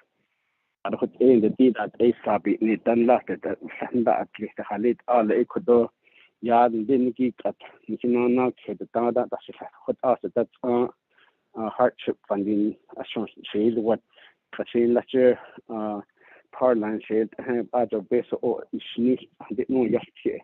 A cocoa that age of Halit Ela base of Nano shop and Meta Haji or Azigo Kaja electricity Dinigi she Aja. I did so. I don't Kodoshi Aju based on that or Aju non symbol this deed. But yet could say $1 billion it based on the I think it all okay now I see total base kick me cost the Aju. A co with and I'm saying we talk in QA the or such a hard dot sister. His count do like his count. Thursday and Friday, the agency has owned is not done, though specifically for each of the regions, especially each of the delegates or the chapters. The agency projects give it they need me. Those if you see on the 257, a lot of these funding are allocated. We're talking about in the millions of dollars to be determined or to be identified with the Baka or that age, how will based on day for that age. For example, the second proposal, water line zero Baka, Halit Island, so at least each of my chapters has about 1 or 2 water line projects. For 11 A, based on the Shabanija and so on the band, such case a quack. Chairman, RDC member, did are there into a anigation Kodo, the Osado Shisha, Hart or Sister, Kodoshi A, not so Dinigin, Hichotas to leave by tomorrow, if not by Thursday, at the Napiatic Committee. Chairman, that's my request. Thank you. Okay, thank you, Honorable Begay, for your comments and your request for documentation in reference to project funding from the ARPA as it relates to your the communities, chapters that you represent. I think we all feel that way. We all want documentation like that, information like that, things that speak directly to the communities that we represent for these areas in need of need for infrastructure. So, Mr. Molemi, you want to respond to any of those comments? It's a direct but yet indirect kind of question.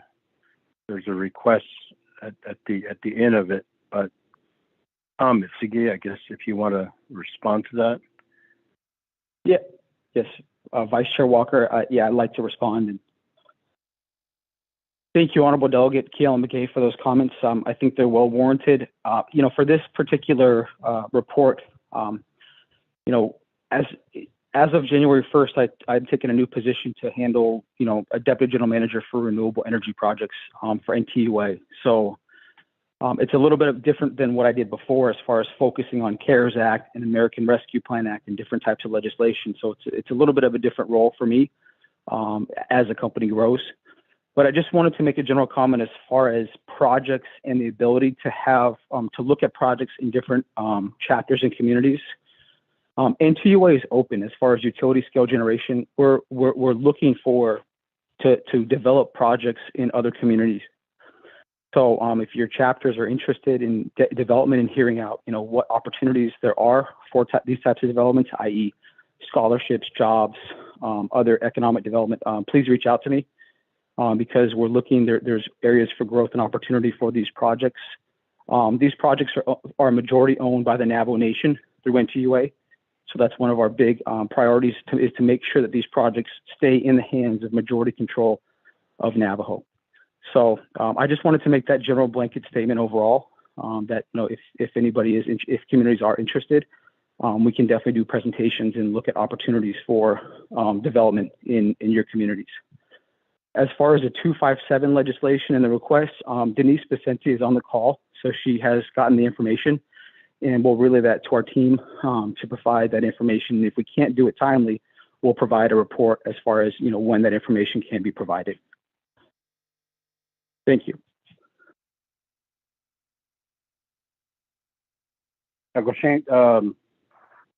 Ms. Vicente, Janeco, maybe you have a response also?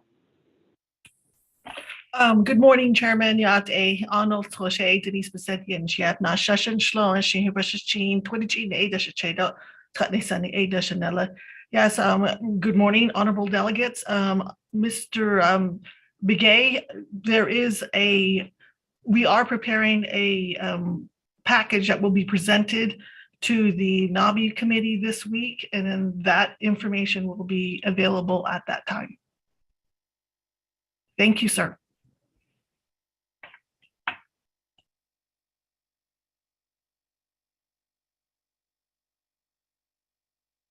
Okay, Honorable Chi, Honorable Friedland, you have the floor. Augustina, Che, can you hear me? Yes, I can hear you.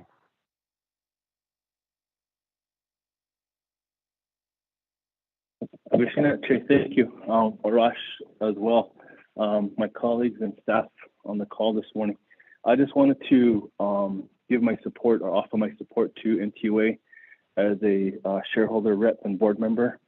I know we do get the reports and updates from the board meetings, and everything that I process or hear, understandably, is there's always good, positive ways that NTUA is making some progress.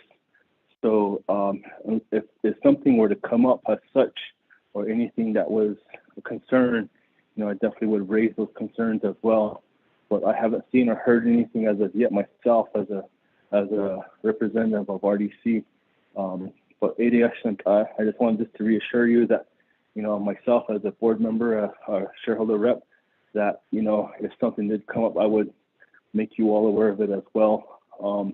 So just to let you know on that, I know that Ntua is providing some good guidance and looking at, employment practices and other practices that are solidified and of course have to be legal. So I just wanted to mention that to Che and say thank you to Arash, thank you to our Ntua employees, especially those that go out there, the journeymen, those that work with water, who have been working during COVID as well, or during the pandemic. So, Chairman, thank you. Okay, thank you, Honorable Freeland. Although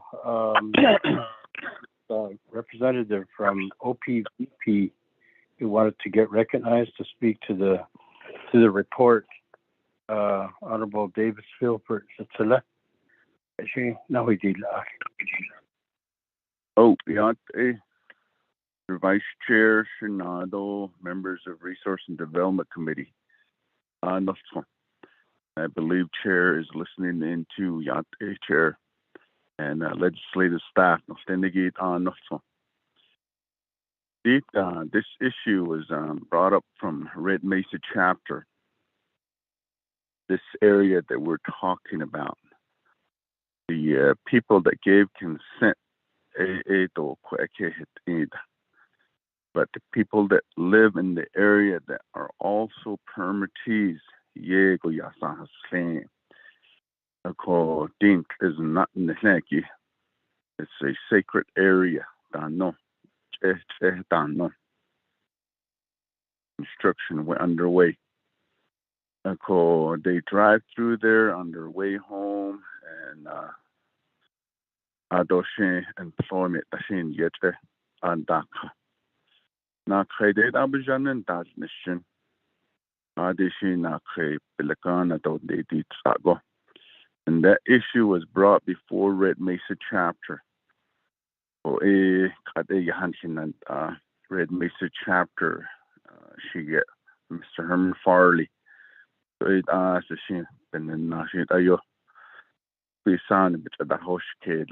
He's on the line. If it's okay with the Vice Chair, members of the Resource and Development Committee. Ask about Abel Ando for this sound John Dolly, and Nehigi at the grassroots level. John Hay should only office the Addition to English audition. It asked our concrete hat in the gate. Mr. Vice Chair, I want to plead with you and see to allow some time for him to speak to this issue. Thank you.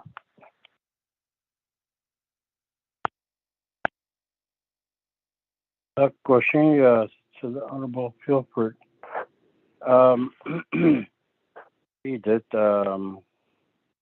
The concern, there is a concern that was forwarded to the chairman and then to the committee to address such concerns. This is the manner in which we prefer to address the concern. The information you get from the project, which is Ntua. So hada inishigi is the peso the bigeta inishigi adola had shin pa alnahigi in the adi yada hadna johata husband it I don't dispute the husband to atashida akon dasi connect Mesa go before the pandemic at echo for need or and the way in zati adi it didn't in halengi it I could end the day non spahan gijo kwagi to from Intuit the document shared with us the history jo kwagi now specific to the concern nigishi a kwado ashinka but chahot oh yeah the yado edition the she so the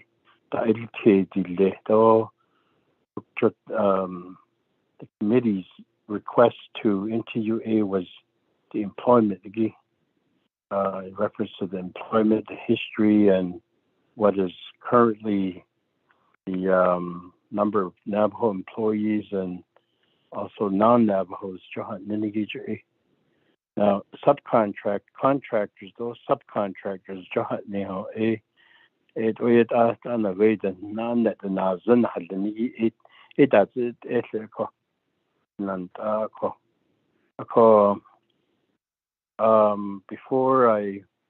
let me consider that. Mr. Farley, chairman do hasi no so edo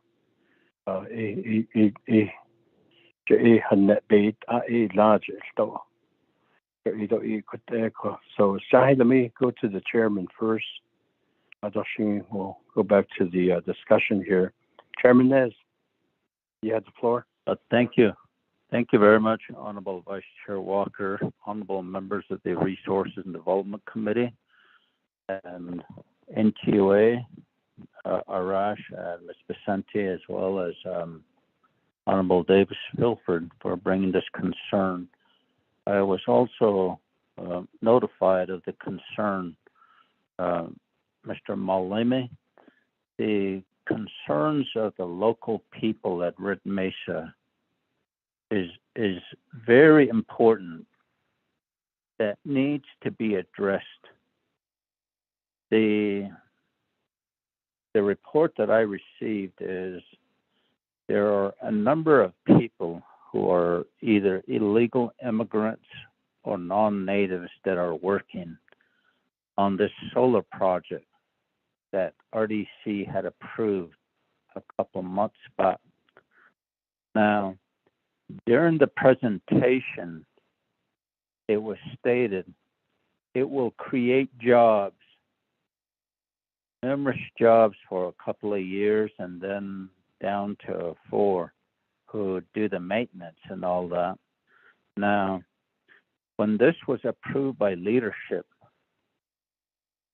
at the time, information was legitimate.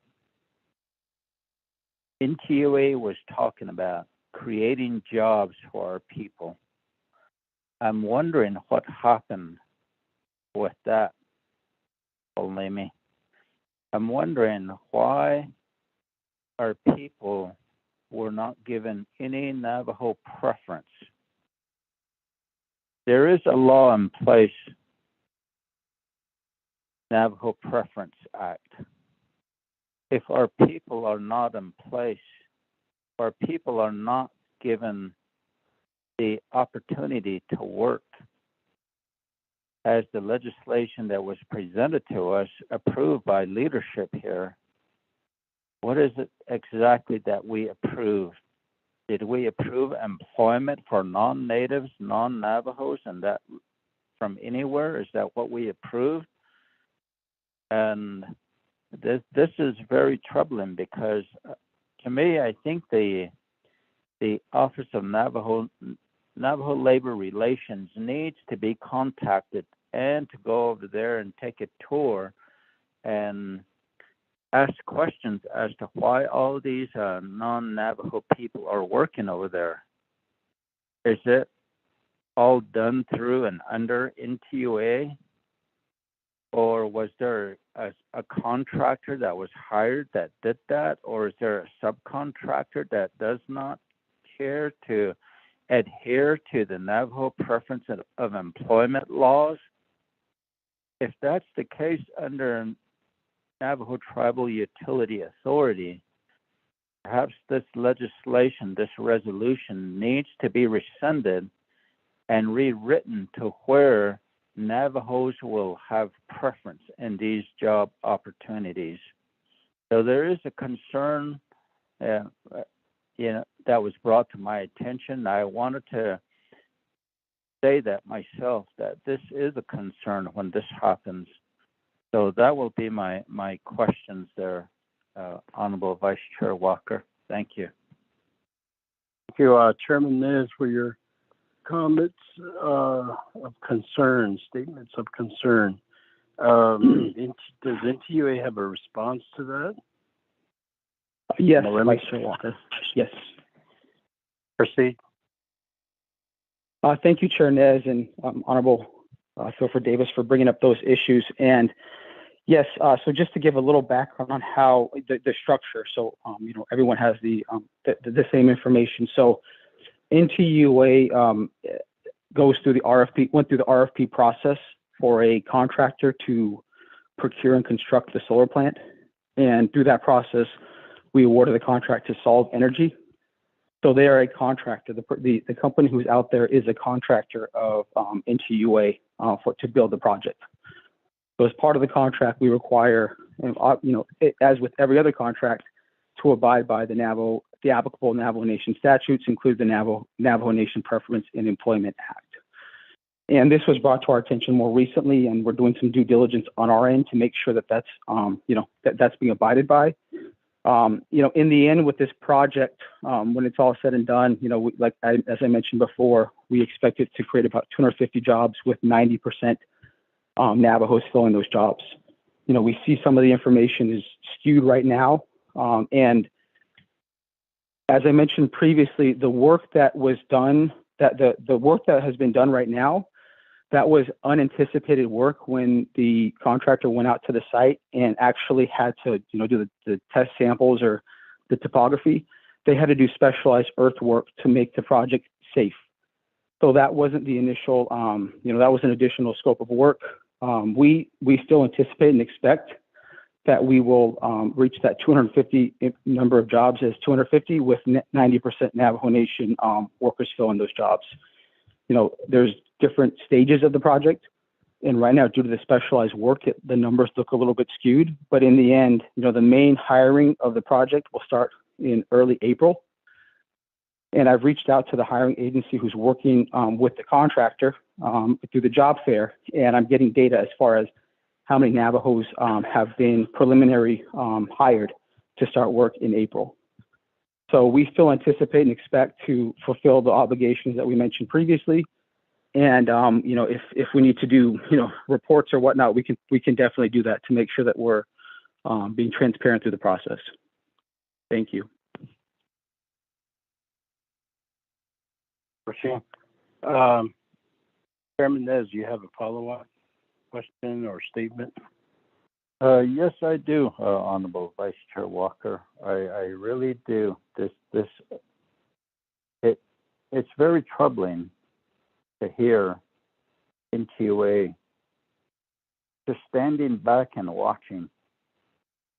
Our people are just being pushed aside and have someone else go in there and get hired to do the work.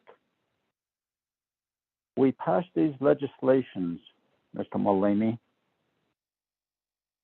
as you stated during the presentation, that there will be jobs created and also for our people. And now it's not happening. It's not happening at all.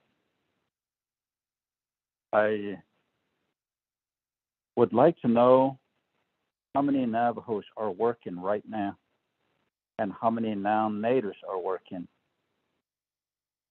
And I think that we do need to have the Office of Navajo Labor Relations, perhaps a directive, Honorable Vice Chair Walker, to have a directive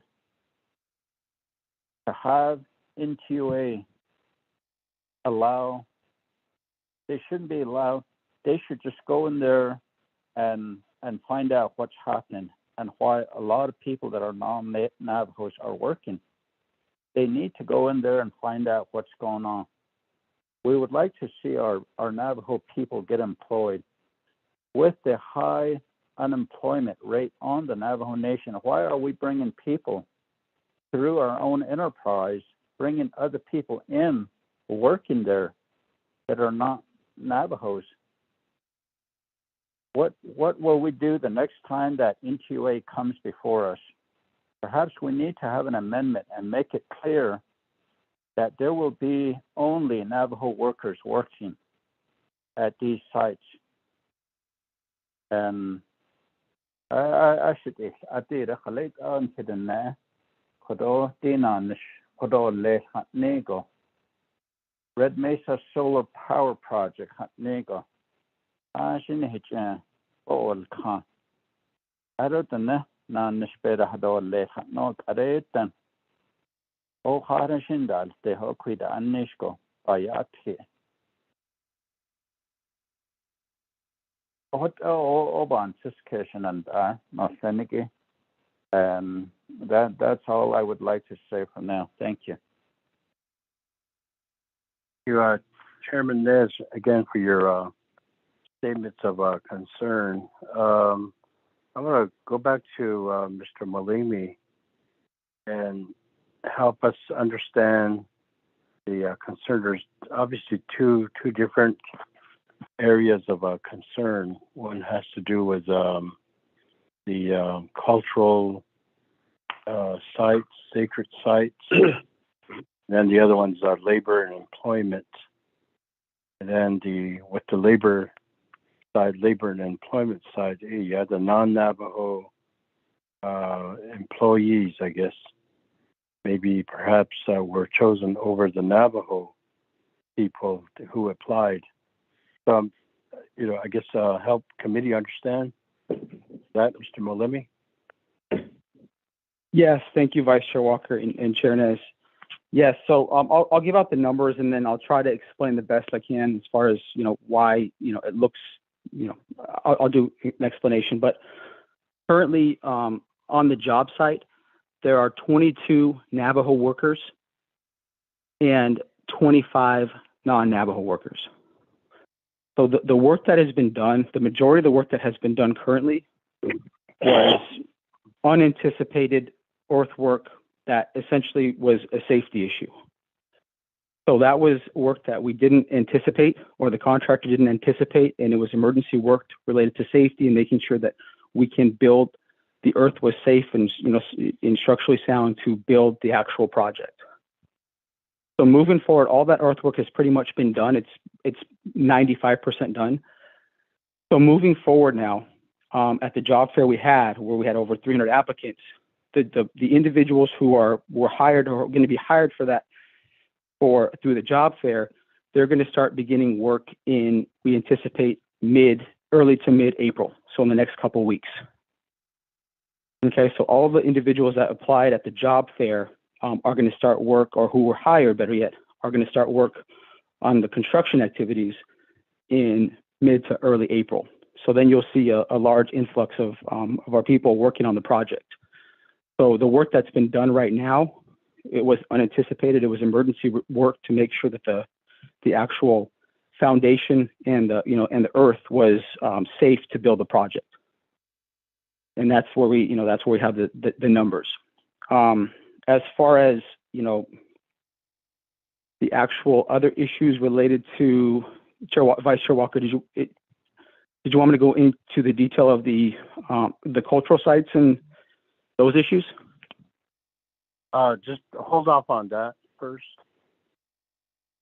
Hold off on the cultural side, the cultural issue concern. Hold off on that. Okay. And can I add one other comment? Yes, go ahead. Okay. And as far as the ONLR conversation, we welcome the ONLR to come on the site and have discussions and talk with NTUA on site with the contractor. So we have no issues with that. As I mentioned before, we have language within the contract with the contractor that Navajo preference is required, is statutory and is required. So we have no problem with ONLR being on site along with NTUA and going through that process. Okay, thank you, Mr. Malimi. Hernandez, do you have any other follow-up questions, concerns? I'll have my colleagues ask questions first.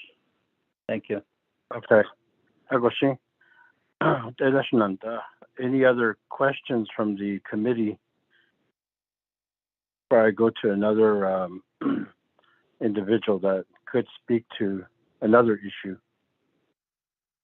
they or Kitty Edo Balkanits yet Ishananda. But outside Henna, we have another meeting. The three Balkanits and out the Gehada Huilia, what are Sati Lady teacher, the Benegibit or another because now not Sahotati need Nako. Ishinda Balkanits and all this door follow up to another hotlo. Other corn and directives of her. It was things like Yan Seki so there. What Ella Toshinda teacher at a banda did in but nonetheless, we are in session, and committee members, if you have any additional comments, questions, you have the floor. Lanta.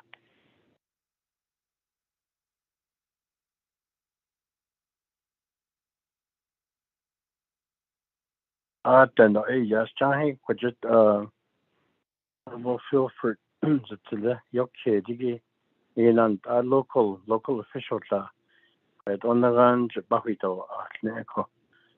She is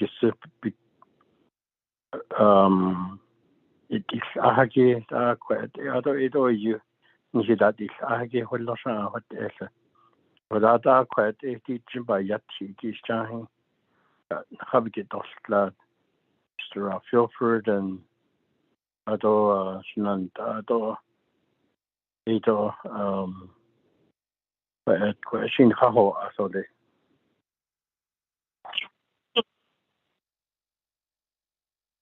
The chapter president is Mr. Herman Farley. Okay, should say Elisha Shade and Mr. Farley. I think another video. Oh, yeah, the Nebayat Nishindan. But go ahead, Mr. Farley. Oh, yeah, and Ashwadita.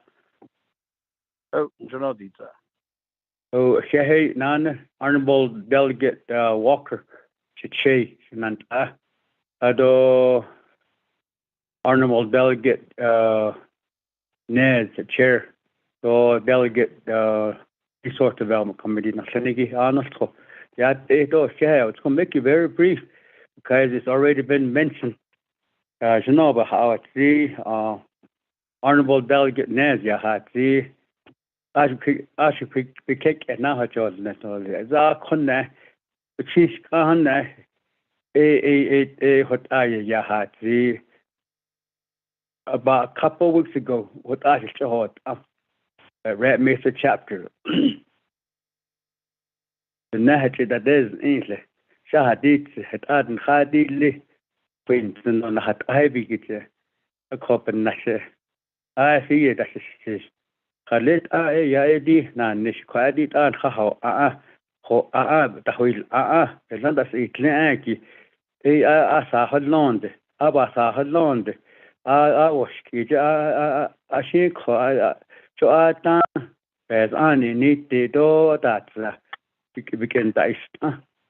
A cop and Nasha. A call. I do a Adenan, Nishiki, what ya.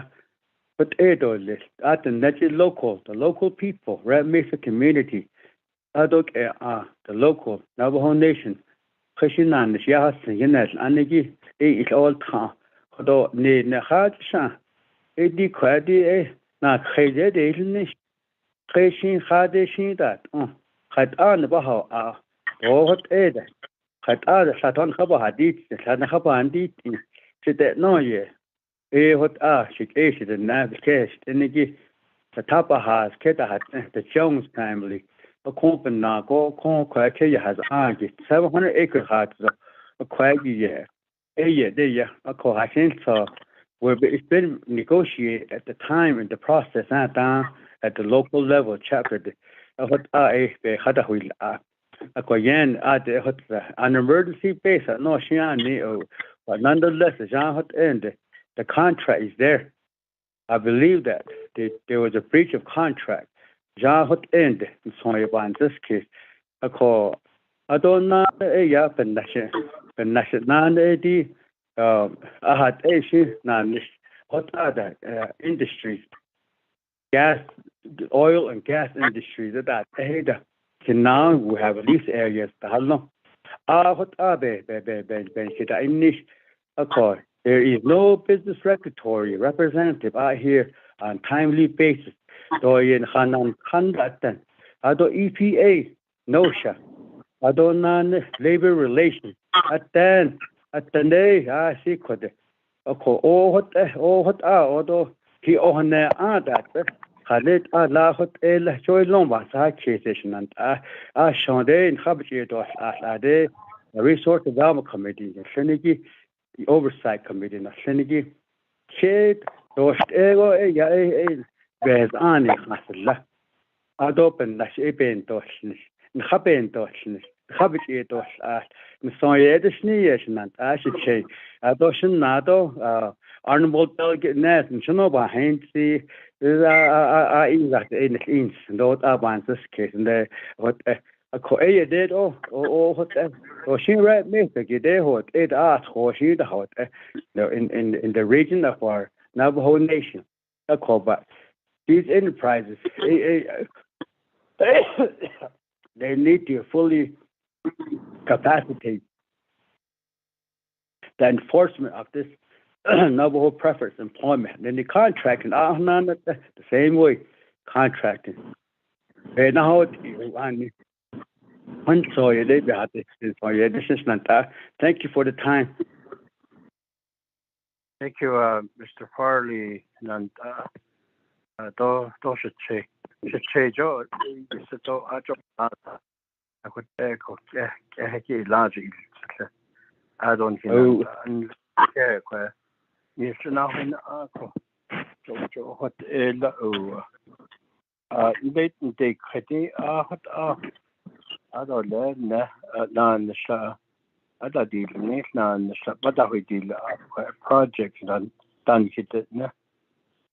I got you to on John for all yet and then don't ago. What are a benefit the job creation to the now.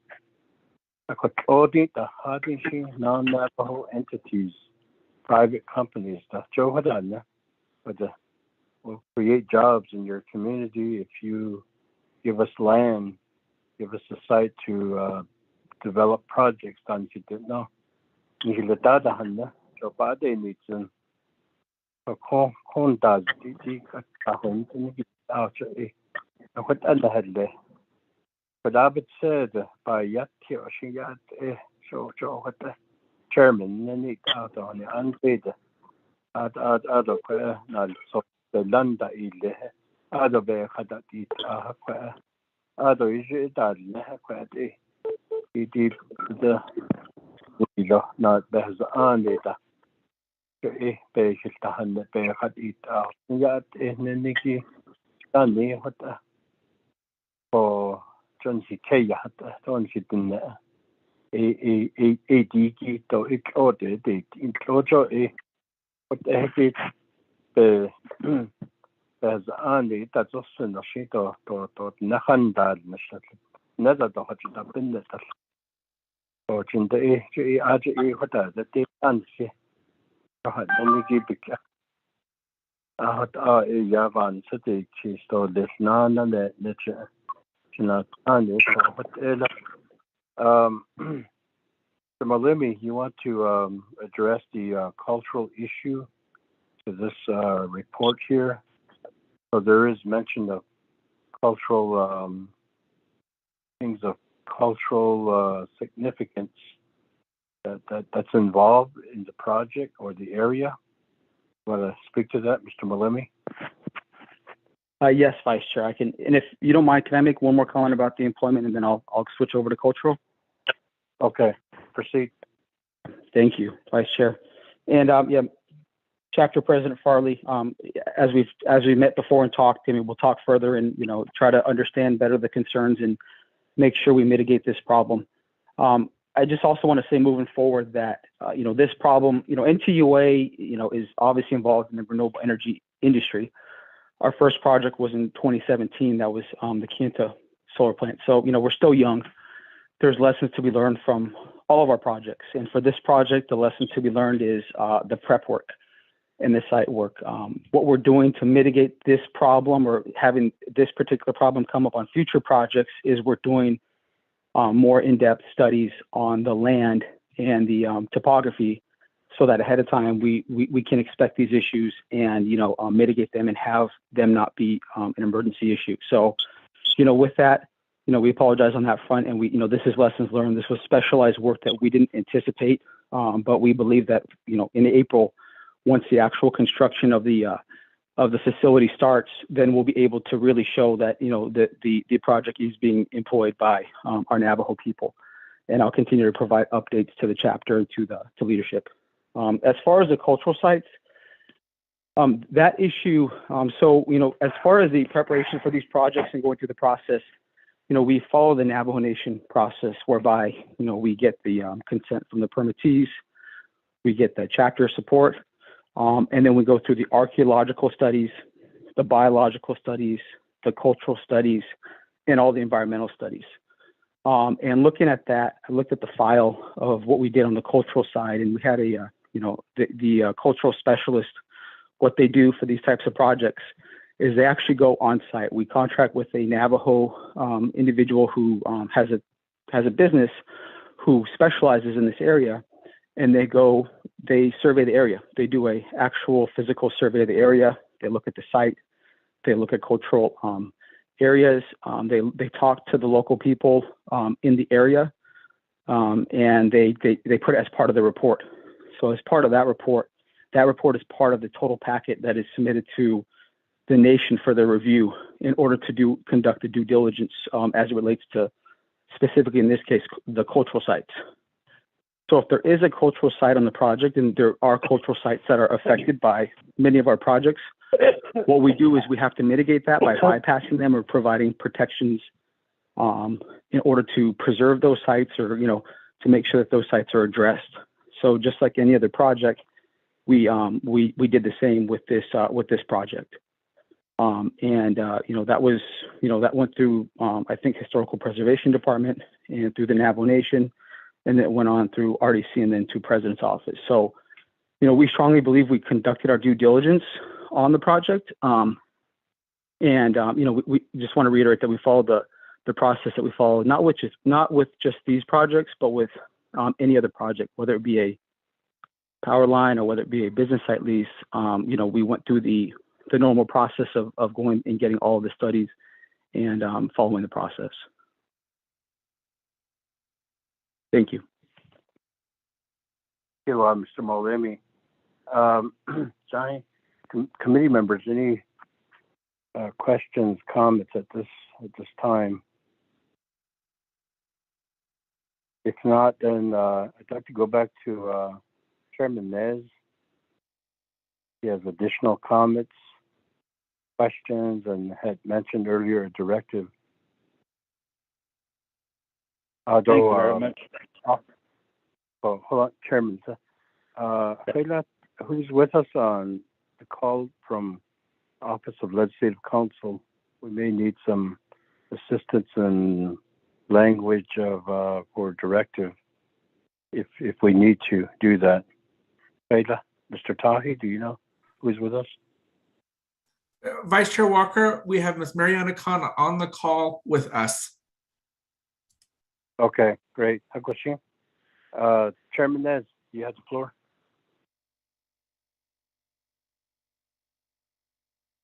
Thank you, Honorable Vice Chair Walker. I just would like to bring up an issue that is of real concern, and the Navajo Nation, according to that legislation, the Navajo Nation as the lessor and Intuit as the lessee, if anything is done in the non-accordance, if it's in violation of the lesser to the Navajo Nation by the lessee, this can revoke it says agreement to abide by Navajo Nation and federal laws. subleasee and subleasee's employees or agents agree to abide by all laws, regulations, and ordinances of the nation, and all applicable laws, regulations, and ordinances of the United States, now in force and effect, or as may be hereafter in force and effect, including but not limited to Title 25 Code of Federal Regulations, Part 162, then. B, Navajo Preference and Employment Act. 15, Navajo Nation Code 601, etc. Navajo Nation Business Opportunity Act as well. 5, Navajo Nation Code 201, etc. And then other laws and general leasing regulations. I don't wish to give any NTUA a hard time or anything, but when this legislation was passed, they agreed. And now it's like saying, oops, sorry, we were looking the other way and this happened, so now it's a safety issue. I just don't accept that from NTUA. So what I'll do, Vice Chair Walker, instead of having a directive, I would like to write to NTUA themselves and the Office of Navajo Labor Relations, Department of Justice, and our own legal counsel in reference to this legislation that we had passed. And then I'll know which way to go from there. Thank you. That's all I want to say. I don't need a response. Okay. Chairman is issuing an hiben shawadnita kudo nebenant ani klinigi kudat eko tata oversight committee yen ido ado legen ya sahdeta nati ado pada win inkidani and dan shido ben yashin hikidahti ni don't fada is that ego na ba ado leba benit but eko sinan daishin behenzi git adan is finan shi in lehki it eko ni shishido ni na hotel la ha shin njadaha o ziota but zado what la chot ado be hazando le ko ba konitsendo le ko ado. We are legislators and we are in a position to legislate some of these matters they're looking at the policies to strengthen them or to change them or to lessen their effect, whatever the need is. Jay, that's what we're here for, policymakers. And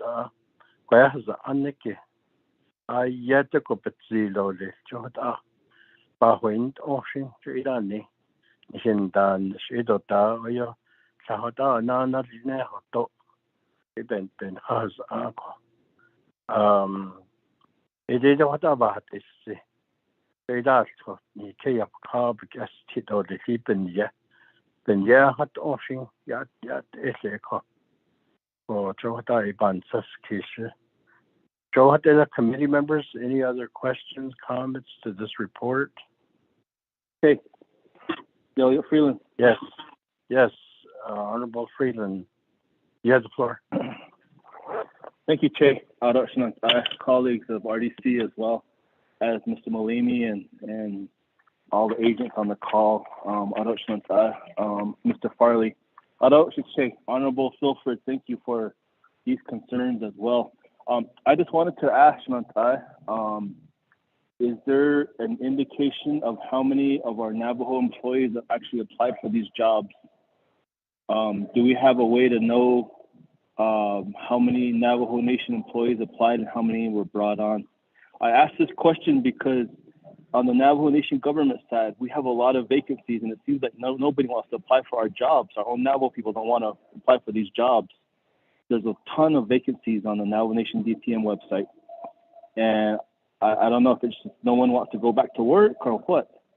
And I don't know if that's a mechanism or it's a trend or something that's happening regionally, now nationwide, statewide, nationwide. It's like we got to come out of that element at some point and start hiring, getting people back to work. There's companies right now that are offering incentives, $1,500 signing bonus, $3,000 signing bonus to come to work, and no one's applying. So my question is that the same case with this situation? Was it hard to hire our Navajo people? Did we have our Navajo people apply for these jobs as well? So, I just wanted to ask that question, Chairman, Vice Chair. Thank you. Thank you, Honorable Freeland, for your question. Mr. Molemi, you want to respond to that? Sure. Yes, Honorable Delegate Freeland, thank you for the question. Yeah, we were looking at the data that we received. We thought we would have more applicants through the job fair. So we were surprised when we compared it to, to the Gante job fair. It's a larger project. So we expected that, we get more applicants that would be interested in, working. So that was something that we did look at. We understand there was COVID. COVID has obviously changed things, and, it's been more difficult as far as, even us having to change it to a drive-through job fair. So we understand the challenges there. So we'll look at the data again, but what I can say on that is we thought we'd get a little more, a higher number of applicants through the job fair and through submissions of applications, and it was just lesser than what we expected. And we have to see, once the actual construction of the project starts, how that'll affect the scheduling, whether we have to slow down because of the fact that we don't have enough workers and Navajo workers on the site. We're trying to complete this job pursuant to a contract by December, but if there's going to be delays with not enough workers, then we're going to have to scale it back, and the project will be built at a later date, or it'll take longer to build the project. Thank you. Okay, thank you, Mr. Molemi. Honorable Freeland, Nancy, follow up.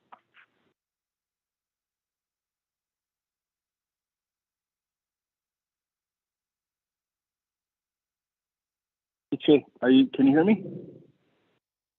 I can hear you now. Okay, thank you. Otto, Shinatai, colleagues and staff, I just wanted to make that point because it's happening everywhere. And, I really want to encourage our Navajo people that are listening to go out and start applying for a lot of these vacancies, especially with ARPA and what we're trying to do. It's really important that we get our people to work. And if no one wants to get to work, that becomes a concern. There's a lot of vacancies available and opportunities for our people out there for jobs right now. We need their help. And, I really want to encourage that and emphasize that because, I heard a lot of it myself and concerns that, vacancies are we had a lot of retirees leave, and these vacancies are there. And I heard a lot of it from my area, especially with the programs in Crown Point. We need manpower. We asked our water resources group to help fix these windmills and these dams. There's only two, three guys that do the whole Eastern Agency, cover the whole Eastern Agency. So we need manpower. We need our people to help get to work, get the Navajo Nation to work. So, Elia, Shantai, I just wanted to bring that up as well. Thank you. Okay, Honorable Freeland, any other questions, comments on the report? Honorable Vice Chair Walker, I have one more question. Yes, Chairman Nez, go ahead. Okay. You have the floor. Thank you very much, Honorable Vice Chair Walker. Ntua, Mr. Molemi, I understand people are unemployed, people are trying to look for work and all that. And throughout the Navajo Nation, it seems prevalent that our employees are always pushed out of their positions or forced to retire or just forced to resign. And it's really heartbreaking to see that. And I'm just wondering if this contractor advertised locally did they advertise locally that they would offer jobs to the local people? That's my only question, my last question, Vice Chair Walker. Thank you. Thank you, Chairman Nez. Mr. Molemi, you want to respond to that? Yes, Chair Nez, thank you for the question. I'll have to check with the company. I believe they did, but I'll have to check with the company. One of the things that I know the local communities do request, and we have to be clear on the Navajo Nation Preference and Employment Act is, there's preference for the Navajo, enrolled Navajo members, and there's certain other priorities, but there's no statutory language for local preference. So we try to provide more information to the local community and more opportunities. But in the end, it's the project, how, we have to abide by the Navajo Nation Preference and Employment Act. And, we have to, we can't give necessary local preference. However, we try to advertise locally, but I'll check with the contractor to determine if they did that. Thank you. Vice Chair Walker, I do have a follow-up. Okay, thank you, Mr. Molemi. Back to Chairman Nez for a follow-up. Thank you. Thank you, Mr. Mullaney, for your response. So what you're saying is just because there's no local preference, but there is Navajo Nation-wide preference, that these companies shouldn't contact the local chapter houses where these people allowed them some property. They allowed the permittees to sign off on these projects, and you're making it sound like they don't matter at all. That's what I'm hearing. They don't matter at all, whether they're Navajos. It's open to everybody, but you shouldn't be saying that. I speak up for my chapters and communities as well. If this was happening, I would go over there to that company and tell them, you need to go to the local chapter houses. Local preference also means something. People can drive a little ways to get a job. Thank you. Thank you, Chairman, for your statement of concern again. Mr. Molemi, you want to speak to that? Yes. Respond to that? Yes, I do. Thank you, Chair Nez. And yeah, I apologize if that came off that way. That wasn't the intent. We did what we did for the job fair. The job fair was held in the Red Mesa community. So we, if that's one of the ways that we try to, make it easier for the local community to apply for the job. So the job was held at the Red Mesa community. I have to double check to see if the company, reached out to the chapter directly. I'm not sure, but one of the ways we do that is we, the job fairs we hold are in the local community. So we had one job fair, and it was due to, especially due to COVID, but it was held in the Red Mesa community. We didn't have job fairs anywhere else. So that's one of the ways we try to encourage and, support the jobs in the local community. I don't. Mr. Chair or Vice Chair, this is Denise. If I may add to Arish's comment. Hey, Ms. Pacenti, hold on. Mr. Molemi, are you finished with your statement here? Yes, I am. Thank you. Okay, Agushin. Okay, Ms. Pacenti, Agushin. Yes, thank you. Thank you, Mr. Thank you, Vice Chair Shajah. Thank you also, Honorable Delegate Nez, for bringing up, allowing us to, the question to allow us to clarify. For the primary job fair, we did advertise it widely on the radio stations in the region, and we also launched the announcement on our social media platforms. And for we also had the opportunity for people to submit their applications online at our website. So those applications that were submitted to the website were then forwarded to the hiring agency. And we had applications from not only Red Mesa, the Utah Navajo communities, but we had all the way down toward the Delcon and Tuba City and Ajagai and in the New Mexico community. So we had applications submitted from throughout the region. Thank you. Ms. Pacenti. It's a check. Delegate, honorable delegate from Orjito, Mr. Daniels. The check. You have the floor.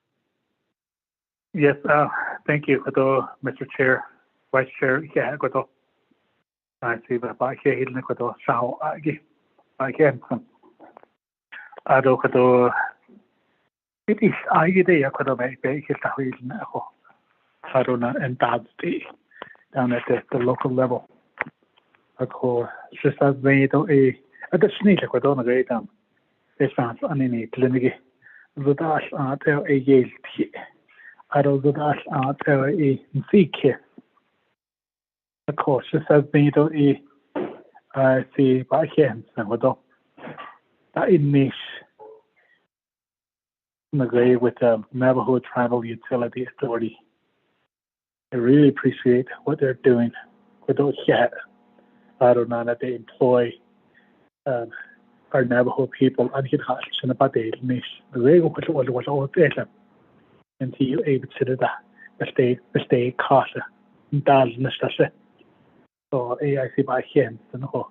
But Craigie has and again a rate that actually to have conjure as in a rate something that are basically cheese eat all this as a joke the hal bit don't on that in niche. I don't know it is agi don't hin hatchen as a day nishigi joy it a cocoa ye go see it is a care to see what they are but could on a great although Shania has the Dr. President, Mr. Farley, although the chairman Nazi, Yayaski, the you had the Coco Cado, and the great upon such case with and the diety with a high this a pandemic COVID-19. A year ago, could I get not. I think I get not Senator what they got. So I don't know about that kid.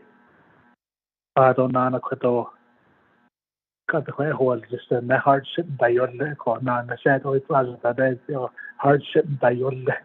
So what are they? None go go to Chicago now. Yeah, about what is in Chicago. But I quite even how the kid hardship. Yeah, best how you to the cheat at not. I found that in this. So I started behind this. Because I need to see lady seed. No, I see days instead of see clean hala. As can I no, it's a good as it at the top. 10 days project, 20 days project. What's one has Senator Nancy and does the sort of that's reason later. This needed a year out and his what day. A year got out and his forecast either. The heart Senator or what it got. I don't know, additionally, that he could all kitchen not, he even not, it also about that kid. But then I seem to hold me instantly, Nana. So that baby, I think that it is chained over Yahoo. The in his the dawn. I have been taught, don't hold me that. Don't get in a shadow, not at the same. They have had that and not or that winter. But the Latin, a syndicate, I think, would only but the house me with on business and washing dullness. So that about that kid. I don't on business and washing on dullness. So on an equator, I don't know, equator. The way could on a radar, delegate Charlene, so she said, I have a dead did. Course, I need it all this point about this case could also as a cocoa could I see make could were oversight committee could on great as a business and then Lindsay could delegate Charlene so you could it's nice Mr. Seen so on that in front about this case got where was just ako idiot o no kota bahas dito les kodo na gaita maybe kodo that chairman Nez kodo na gaita here we delegate Charlene so the she bes na an so she tin zondo le sto kodo ado na na hot ekle kodo na gaita bes na an honit ele khade she bes na an ado le hot area where region is da ado le da ya here area da we hashita the need ile ako hot hon net lawn for you even at the snare so kodo but you have but you don't dance kodo because that's her region aja ako kodo I think oh ako na this what you oh yeah ashanan classes as bando ako na that at chapter level I see Islam mission zondo lesson for the band first case kodo na Intuit so Islam mission lesson aja but we're the oversight so kodo so here today. But what I'm missing today is with all the business and then lineage also that yeah not so I zondo lessons on a band case kodo so moving forward kodo na gaida so kodo been on na kodo so AD kodo here wait delegate Charlene so bes na hoil to they need come bes deal hot avan case as bando Coco, idiot, I don't want Papa, but just case what about hospital, but Quado Nagata, I really appreciate what Intuit is doing, Quado. I call idiot, Quadota, as a she Quadot, Nahashita, Saturday, though Nigoyan, case, but let me see, Zinigate or here needs Zinico. I see Quadon Hutchin as a day in Mexico.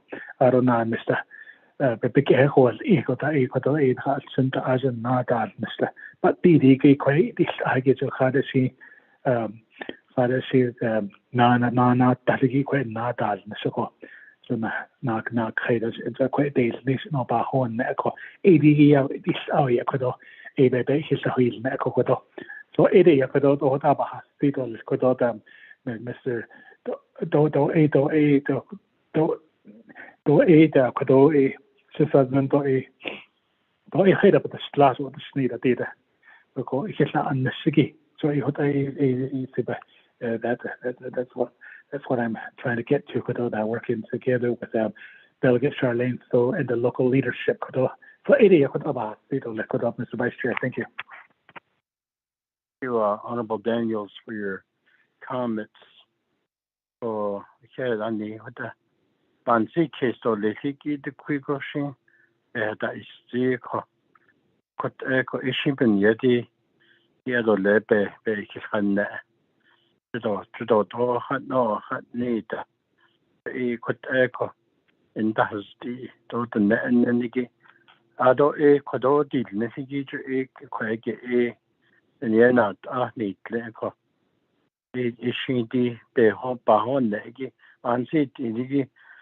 Not undoubtedly, Jay Queenson, as policymakers, as legislators, are take away from these reports or issues, concerns, certainly.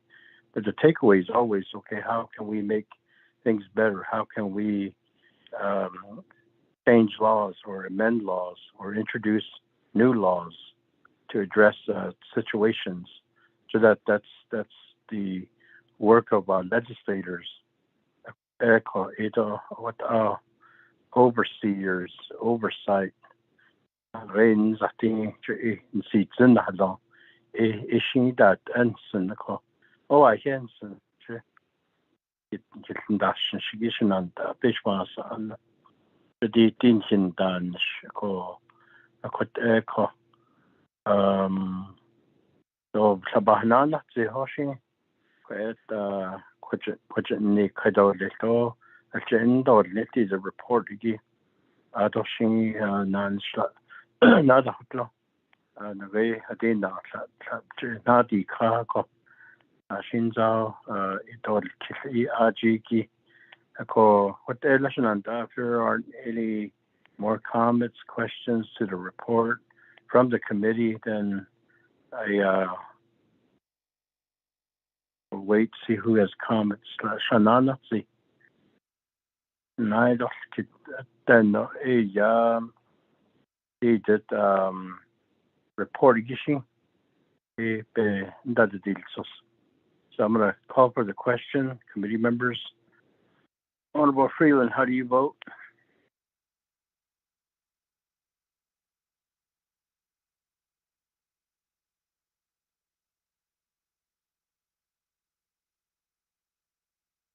Honorable Mark Freeland, how do you vote?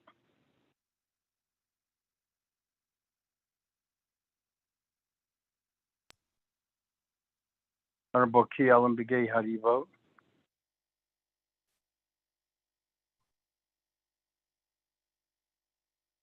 Key Ellen Begay, how do you vote?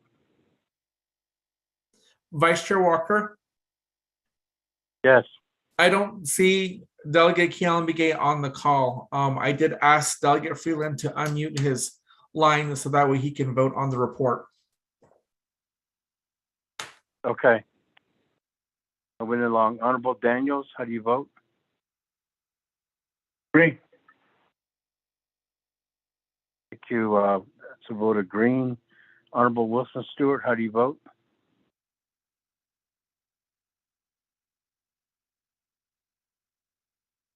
Wilson Stewart. Honorable Stewart, how do you vote? I'll vote green, Shajai. Thank you for that. Honorable Chairman Nez, how do you vote? Delegate Rick Nez votes red. Okay, Chairman Nez votes red. Going back to Honorable Freeland, how do you vote? Green. Okay. Okay, voted green. Honorable Key Allen Begay, how do you vote? Vote of 3 in favor. Opposing, there's 1. And Key Allen Begay not voting. The Vice Chair not voting. Motion carries. National Dole, the agenda, at the Kageda, Nanta, Adoshin, Ginansha, Senadi, Kahaji.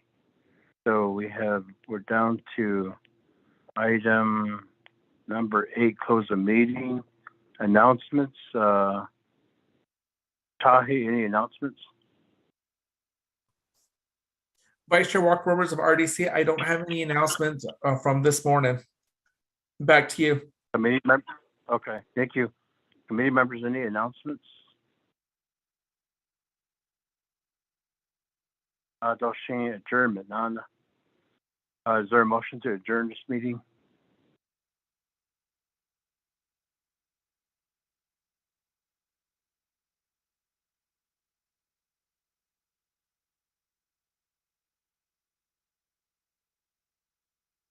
Motion, Vice Chair, this is Daniels. Okay. Yes, Honorable Daniels for that motion to adjourn. Is there a second?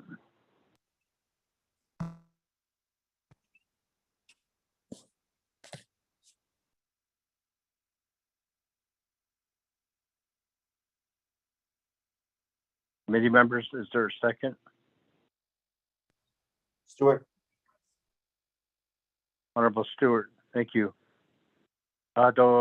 Questions, comments? Not, let's take a vote. Honorable Freeland, how do you vote?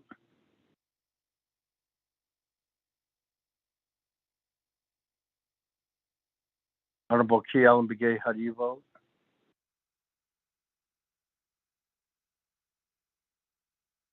Anita. Honorable Daniels, how do you vote? Green. Voted green by Honorable Daniels. Honorable Stewart, how do you vote? Green. Thank you for that vote. Chairman Nez, how do you vote?